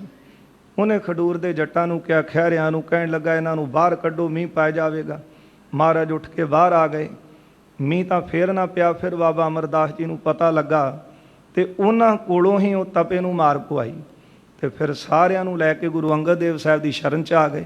ਜਦੋਂ ਫਿਰ ਆ ਕੇ ਖਡੂਰ ਸਾਹਿਬ ਦੇ ਲੋਕਾਂ ਨੇ ਬੇਨਤੀ ਕੀਤੀ, ਮਹਾਰਾਜ ਭੁੱਲ ਹੋਈ ਬਖਸ਼ ਦਿਓ, ਕਿਰਪਾ ਕਰੋ। ਆਪ ਜੀ ਉੱਥੇ ਚੱਲੋ, ਉੱਥੇ ਹੀ ਸ਼ੋਭ ਦਿਓ। ਫਿਰ ਸਤਿਗੁਰੂ ਬੇਨਤੀ ਮੰਨ ਕੇ ਉੱਥੇ ਆ ਗਏ। ਇਸ ਲਈ ਅਮਾਨੰ ਸਮਾਨੰ, ਆਦਰ ਤੇ ਨਰਾਦਰ। ਨਹੀਂ ਤਾਂ ਬੰਦਾ ਕਹਿੰਦਾ ਇੱਕ ਵਾਰ ਮੈਨੂੰ ਤੋਰਿਆ ਸੀ, ਮੈਂ ਮੁੜ ਕੇ ਨਹੀਂ ਜਾਣਾ। ਪਰ ਸਾਰਿਆਂ ਵਿੱਚ ਤਾਂ ਤੁਸੀਂ ਆਪ ਬੈਠੇ ਹੋ, ਸਾਰੀ ਪ੍ਰਜਾ ਤੁਹਾਡੀ ਆਪਣੀ। ਇਸ ਲਈ ਆਦਰ ਨਰਾਦਰ ਤੁਹਾਨੂੰ ਇੱਕ ਸਮਾਨ ਹੈ। ਫਿਰ ਸਮਾਨੰ ਬ੍ਰਿਤੀ ਹੈ, ਕਿਉਂਕਿ ਤੁਹਾਡੀ ਬ੍ਰਿਤੀ ਹੀ ਸਮਾਨ ਹੈ। ਜੇ ਕੁਝ ਪ੍ਰਾਪਤ ਹੋਇਆ, ਬਹੁਤ ਲੋਕ ਤਾਰਾਂ ਲਾ ਕੇ ਮੱਥਾ ਟੇਕ ਰਹੇ, ਬੰਦਾ ਕਹਿੰਦਾ ਵਾਹ। ਜੇ ਕਿਤੇ ਬੰਦੇ ਦੀ ਚਰਚਾ ਹੋ ਜਾਵੇ ਤੇ ਮਾਣ ਵਿੱਚ ਹੀ ਫੁੱਲਿਆ ਫਿਰਦਾ ਹੈ, ਤੇ ਜੇ ਕਿਤੇ ਨਰਾਦਰ ਕਰਨ ਲੱਗ ਪਏ ਸੰਸਾਰ ਤੇ ਫਿਰ ਨਿਰਾਸ਼ ਹੋ ਜਾਂਦਾ ਹੈ। ਪਰ ਤੁਹਾਡੀ ਬ੍ਰਿਤੀ ਇੱਕ ਸਮਾਨ ਹੈ। ਗੁਰੂ ਅਰਜਨ ਦੇਵ ਸਾਹਿਬ ਸੱਚੇ ਪਾਤਸ਼ਾਹ ਮਹਾਰਾਜ ਜਿਹਦੇ ਸਿਰ ਤੇ ਕਦੇ ਸੀ ਕਲਸ਼ ਝੁੱਲਦੇ ਗਰਮ ਬਾਲੂ ਦੇ ਕੜਛੇ ਉਪਵਾਰਿਆ ਸੀ। ਸੀਸ ਦੇ ਉੱਤੇ ਮਹਾਰਾਜ ਦੇ ਕਲਸ਼ ਲੱਗੇ ਸੋਨੇ ਦੇ ਝੁੱਲ ਰਹੇ ਨੇ, ਪਾਲਕੀ ਵਿੱਚ ਬਿਰਾਜਮਾਨ। ਪਰ ਸਮਾਂ ਆਇਆ ਤੇ ਸਿਰ ਦੇ ਉੱਤੇ ਤੱਤੀ ਰੇਤ ਵੀ ਸਤਿਗੁਰਾਂ ਨੇ ਪਵਾ ਲਈ। ਫਿਰ ਵੀ ਸਤਿਗੁਰੂ ਬਿਰਤੀ ਸਮਾਨ ਹੈ, ਅਡੋਲ ਬਿਰਤੀ ਦਾ ਬੈਠਾ ਪਾਤਸ਼ਾਹ, ਤੱਤੀ ਤਵੀ ਤੇ ਵੀ ਤੇਰਾ ਕੀਆ ਮੀਠਾ ਲੱਗ। ਇਸ ਲਈ ਮਹਾਰਾਜ ਤੁਹਾਡੀ ਬਿਰਤੀ ਇੱਕ ਸਮਾਨ ਹੈ। ਉਦਾਰੰ ਅਪਾਰੰ ਨ ਕੈਸੇ ਮਿਤੀ ਹੈ। ਹਾਂ, ਆਪ ਜੀ ਸੱਚੇ ਪਾਤਸ਼ਾਹ ਤੁਹਾਡੀ ਬਰਾਬਰੀ ਕੋਈ ਨਹੀਂ ਕਰ ਸਕਦਾ। ਉਦਾਰ ਚਿੱਤ ਹੋ, ਪਾਰਾਵਾਰ ਤੋਂ ਰਹਿਤ ਹੋ। ਤੁਹੀਂ ਦੀਨ ਬੰਧੂ ਦਇਆਵਾਨ ਦਾਤਾ। ਗਰੀਬਾਂ ਦੇ ਸੰਬੰਧੀ ਹੋ ਤੁਸੀਂ, ਦਇਆਵਾਨ ਦਿਆਲੂ ਹੋ ਕੇ ਵੱਡੇ ਦਾਤਾਂ ਦੇਣ ਵਾਲੇ ਹੋ। ਭਏ ਬੰਸ ਬੇਦੀਨ ਬੀਚੈ ਬਖਿਆਤਾ। ਬੇਦੀ ਬੰਸ ਵਿੱਚ ਬਖਿਆਤਾ ਪ੍ਰਗਟ ਕੌਣ ਹੋਏ? ਉਹ ਵੀ ਤੁਸੀਂ ਸੀ। ਜਦੋਂ ਬੇਦੀ ਬੰਸ ਦੇ ਵਿੱਚ ਤੁਸੀਂ ਗੁਰੂ ਨਾਨਕ ਸਾਹਿਬ ਰੂਪ ਹੋ ਕੇ ਪ੍ਰਗਟ ਹੋਏ ਹੋ। ਪੁਨ ਅੰਗਦੰ ਰੂਪ ਹੋਏ ਗੁਸਾਈ। ਫਿਰ ਅੰਗਦ ਰੂਪ ਮਹਾਰਾਜ ਜੀ ਆਪ ਜੀ ਹੋਏ ਹੋ। ਪਿਤਾ ਮੋਹਰੀ ਕੇ ਤ੍ਰਿਤੀ ਦੇ ਹੰਗਾਈ। ਬਾਬੇ ਮੋਹਰੀ ਦੇ ਪਿਤਾ ਕੌਣ ਕਹਾਏ? ਗੁਰੂ ਅਮਰਦਾਸ ਸਾਹਿਬ, ਉਹ ਵੀ ਤੁਸੀਂ ਸੀ। ਤੀਜੀ ਦੇ ਤੁਸੀਂ ਧਾਰੀ ਸੀ। ਗੁਰੂ ਰਾਮਦਾਸੰ ਪ੍ਰਕਾਸ਼ੇ ਬਹੋਰੀ। ਫਿਰ ਤੁਸੀਂ ਗੁਰੂ ਰਾਮਦਾਸ ਹੋ ਕੇ ਪ੍ਰਕਾਸ਼ਮਾਨ ਹੋਏ ਹੋ। ਭਏ ਪੰਚਮੇ ਆਪ ਰੂਪੰ ਬਹੋਰੀ। ਹੁਣ ਮਹਾਰਾਜ ਆਪ ਜੀ ਨੇ ਪੰਜਵਾਂ ਸਰੂਪ ਧਾਰਿਆ ਹੈ। ਇਹ ਤਾਂ ਬਾਣੀ 'ਚ ਵੀ ਆਪਾਂ ਬਚਨ ਪੜ੍ਹ ਰਹੇ ਹਾਂ ਨਾ। ਜੋਤ ਰੂਪਾ ਰਾਪ ਗੁਰੂ ਨਾਨਕ ਕਹਾਇਓ, ਤਾਂ ਤੇ ਅੰਗਦ ਪਇਓ, ਤਤ ਸਿਉ ਤਤ ਮਿਲਾਇਓ। ਅੰਗਦ ਕਿਰਪਾ ਧਾਰ ਅਮਰ ਸਤਿਗੁਰ ਥਿਰ ਕੀਓ। ਅਮਰਦਾਸ ਅੰਮ੍ਰਿਤ ਛਤਰ ਗੁਰ ਰਾਮੈ ਦਿਓ। ਗੁਰ ਰਾਮਦਾਸ ਦਰਸ਼ਨ ਪਰਸ ਕੈ ਮਥੁਰਾ ਅੰਮ੍ਰਿਤ ਬੈਣ। ਮੂਰਤ ਪੰਚ ਪ੍ਰਮਾਣ ਪਿੱਖੋ ਗੁਰ ਅਰਜੁਨ ਪਿੱਖੋ ਨੈਣ। ਇਸ ਲਈ ਪੰਜਵਾਂ ਸਰੂਪ ਹੁਣ ਤੁਸੀਂ ਧਾਰਿਆ ਹੈ। ਉਹ ਗੁਰੂ ਅਰਜਨ ਦੇਵ ਸਾਹਿਬ ਸੱਚੇ ਪਾਤਸ਼ਾਹ। ਪਹਿਲੇ 4 ਸਰੂਪ ਵੀ ਤੁਸੀਂ ਆਪ ਸੀ। ਸਦਾ ਸ਼ਾਂਤ ਚਿਤੰ ਸ਼ਿਮਾਵੰਤ ਧੀਰੰ। ਸਦਾ ਆਪ ਜੀ ਸ਼ਾਂਤ ਚਿੱਤ ਹੋ। ਧੀਰਜ ਨੂੰ ਵੀ ਧਰਤੀ ਨੂੰ ਵੀ ਤੁਸੀਂ ਧੀਰਜ ਦੇਣ ਵਾਲੇ ਹੋ। ਰਸੰ ਏਕ ਬ੍ਰਿਤੀ ਅਬੈਰੰ ਅਭੀਰੰ। ਤੁਹਾਡੀ ਬ੍ਰਿਤੀ ਇੱਕ ਰਸ ਰਹਿੰਦੀ ਹੈ। ਤੁਸੀਂ ਬੈਰ ਤੋਂ ਰਹਿਤ ਹੋ ਤੇ ਭੈ ਤੋਂ ਰਹਿਤ ਹੋ। ਤੁਹਾਡਾ ਬੈਰ ਕਿਸੇ ਨਾਲ ਨਹੀਂ। ਜੇ ਆ ਕੇ ਮਹਾਰਾਜ ਜੀ ਦੇ ਚਰਨਾਂ ਵਿੱਚ ਬੇਨਤੀ ਕੀਤੀ ਸਾਈਂ ਮੀਆਂ ਮੀਰ ਨੇ, ਤੇ ਸਤਿਗੁਰੂ ਮੈਨੂੰ ਆਗਿਆ ਦਿਓ, ਇਹਨਾਂ ਇਹ ਜ਼ੁਲਮ ਕਰ ਰਹੇ ਨੇ। ਸਤਿਗੁਰੂ ਕਹਿੰਦੇ, ਸਾਈਂ ਜੀ ਜ਼ੁਲਮ ਕਰਨ ਵਾਲਾ ਕੌਣ ਹੈ? ਇਹਨਾਂ ਵਿੱਚ ਕੀ ਤਾਕਤ ਹੈ ਕਿ ਕੋਈ ਜ਼ੁਲਮ ਕਰ ਸਕਣ? ਇਹ ਕੁਝ ਨਹੀਂ ਕਰ ਸਕਦੇ, ਕਿਉਂਕਿ ਜਿਹੜਾ ਹੈ ਹੀ ਬੈਰ ਤੋਂ ਰਹਿਤ, ਉਹਨੂੰ ਕੋਈ ਬੈਰੀ ਦਿਸਦਾ ਹੀ ਨਹੀਂ। ਨਾ ਕੋ ਬੈਰੀ ਨਾਹੀਂ ਬੇਗਾਨਾ, ਸਗਲ ਸੰਗ ਹਮ ਕੋ ਬਨ ਆਈ। ਮਹਾਰਾਜ ਤੁਸੀਂ ਬੈਰ ਤੋਂ ਰਹਿਤ ਹੋ, ਭੈ ਤੋਂ ਰਹਿਤ ਹੋ। ਜਨੰ ਸਤਨਾਮੰ ਕਿਰਪਾ ਠਾਣ ਦੀਨੰ। ਆਪਣੇ ਸੇਵਕਾਂ ਨੂੰ ਕਿਰਪਾ ਕਰਕੇ ਸਤਨਾਮ ਦਾ ਜਾਪ ਦੇਨੇ ਹੋ। ਦੂ ਲੋਕੋ ਤਰਾਸ ਕੀਨੰ ਸੋਹੀਨੰ। ਜਿਨ੍ਹਾਂ ਨੂੰ ਤੁਸੀਂ ਨਾਮ ਦੀ ਦਾਤ ਦਿੱਤੀ ਹੈ, ਉਹਨਾਂ ਦੇ ਦੋਵੇਂ ਲੋਕਾਂ ਦੇ ਡਰ ਦੂਰ ਕਰ ਦਿੱਤੇ। ਲਖਿਆ ਜਾਹੇ ਤੋ ਕੋ ਭ੍ਰਮੰ ਤਾਰ ਮੂਢਾ। ਲਖੈ ਨਾਹੇ ਤੋ ਕੋ, ਤੁਹਾਨੂੰ ਉਹ ਨਹੀਂ ਜਾਣਦੇ ਕੌਣ ਜਿਹੜੇ ਮੂਰਖ ਭਰਮ ਵਿੱਚ ਪਏ ਹੋਏ। ਉਹ ਹਲੇ ਵੀ ਕਹੀ ਜਾਂਦੇ ਨੇ ਜੀ ਮਨੁੱਖਾ ਦੇ ਹੀ ਧਾਰ ਕੇ ਆਏ, ਆਮ ਮਨੁੱਖੀ ਸਨ। ਪਰ ਉਹ ਕੌਣ ਕਹਿ ਰਹੇ ਨੇ? ਜਿਹੜੇ ਤਾਂ ਸਾਧ ਸੰਗਤ ਅਕਾਲ ਪੁਰਖ ਦਾ ਸਰੂਪ ਜਾਣਦੇ, ਗਿਆਨਵਾਨ, ਜਿਨ੍ਹਾਂ ਨੇ ਬ੍ਰਹਮ ਨੂੰ ਜਾਣਨ ਵਾਲੇ, ਉਹ ਗਿਆਨਵਾਨ ਕਹਿੰਦੇ ਨੇ ਗੁਰੂ ਨਾਨਕ ਸਾਹਿਬ ਗੁਰੂ ਅਕਾਲ ਪੁਰਖ ਦਾ ਸਰੂਪ।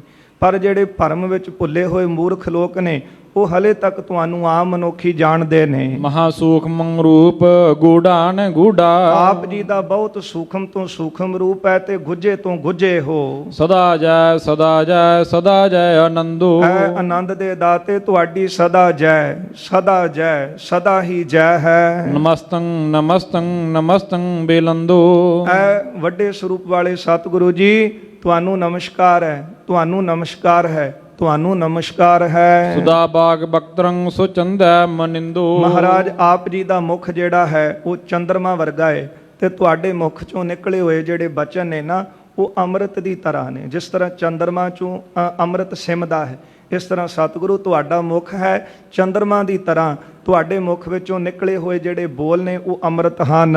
ਹਿਰਦੈ ਨਾਮ ਬਾਸੈ ਬਰੰਗਦੈ ਗੋਬਿੰਦੋ। ਆਪ ਜੀ ਕਿਰਪਾ ਕਰਦੇ ਹੋ, ਗੋਬਿੰਦ ਰੂਪ ਹੋ, ਆਪਣੇ ਜੀਵਾਂ ਨੂੰ ਸ਼੍ਰੇਸ਼ਟ ਵਰ ਦੇਣ ਵਾਲੇ ਹੋ। ਜਿਨ੍ਹਾਂ ਤੇ ਕਿਰਪਾ ਕਰਦੇ ਹੋ ਉਹਨਾਂ ਦੇ ਅੰਦਰ ਇਹ ਨਾਮ ਵਸਾ ਦੇਣੇ, ਅੰਮ੍ਰਿਤਮਈ ਬੋਲ ਵਸਾ ਦੇਣੇ ਹੋ। ਜਿਨ੍ਹਾਂ ਦੇ ਹਿਰਦੇ ਵਿੱਚ ਅੰਮ੍ਰਿਤਮਈ ਬੋਲ ਵਸ ਜਾਂਦੇ ਨੇ, ਉਹਨਾਂ ਦਾ ਦੋਹੀਂ ਥਾਈਂ ਭਲਾ ਹੁੰਦਾ ਹੈ। ਦੋਹਰਾ ਇਮ ਅਸ਼ਟੰਗ ਭਗਤਨ ਭਣਿਓ। ਇਸ ਤਰ੍ਹਾਂ ਭਗਤਾਂ ਨੇ ਗੁਰੂ ਸਾਹਿਬ ਦੀ ਉਸਤਤ ਗਾਈ ਹੈ। ਪੜੇ ਜੋ ਨਿਤ ਕਰ ਪ੍ਰੇਮ। ਜਿਹੜਾ ਸੰਗਤ ਜੀ, ਕਵੀ ਜੀ ਕਹਿੰਦੇ ਪ੍ਰੇਮ ਦੇ ਨਾਲ ਇਹ ਗੁਰੂ ਦੀ ਉਸਤਤ ਪੜ੍ਹੇਗਾ, ਸੁਣੇਗਾ। ਸੁਤ ਬਿਤਾਂਦ ਮਨ ਬਾਸ਼ਤੇ। ਸੁਤ ਨਾਮ ਪੁੱਤਰ ਦਾ, ਬਿਤ ਨਾਮ ਧਨ ਦਾ ਹੈ। ਇਹ ਸਭ ਤੋਂ ਉੱਤਮ ਦਾਤਾਂ ਨੇ ਨਾ।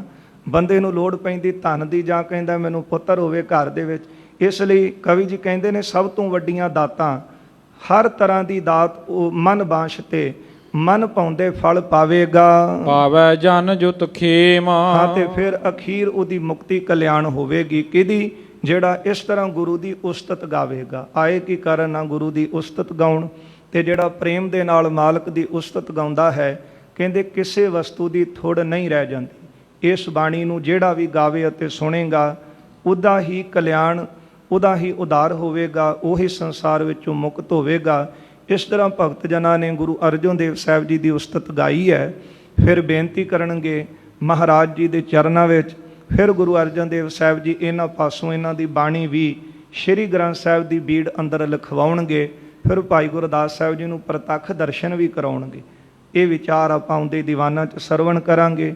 ਸਮਾਂ ਸਮਾਪਤੀ 'ਤੇ ਪਹੁੰਚ ਚੁੱਕਿਆ ਜੀ। ਭੁੱਲਾਂ ਚੁੱਕਾਂ ਦੀ ਖਿਮਾ ਕਰ ਦੇਣੀ, ਅੱਗੇ ਵਾਸਤੇ ਅਸੀਸਾਂ ਦੇਣੀਆਂ। ਆਓ ਅਖੀਰਲੀਆਂ ਦੋ ਪੰਕਤੀਆਂ ਸਰਵਣ ਕਰੀਏ, ਇੱਥੇ ਫਤਿਹ ਬੁਲਾਈਏ ਜੀ। ਇਮ ਅਸ਼ਟਕ ਭਗਤਨ ਭਨਿਓ, ਪੜੇ ਜੋ ਨਿਤ ਕਰ ਪ੍ਰੇਮ। ਸੁਤ ਬਿਤਾਦ ਮਨ ਬਾਂਛ ਤੇ, ਪਾਵੈ ਜਨ ਸੁਤ ਖੇਮ। ਵਾਹਿਗੁਰੂ ਜੀ ਕਾ ਖਾਲਸਾ, ਵਾਹਿਗੁਰੂ ਜੀ ਕੀ ਫਤਿਹ। ਅਚੋਤ ਹੈ।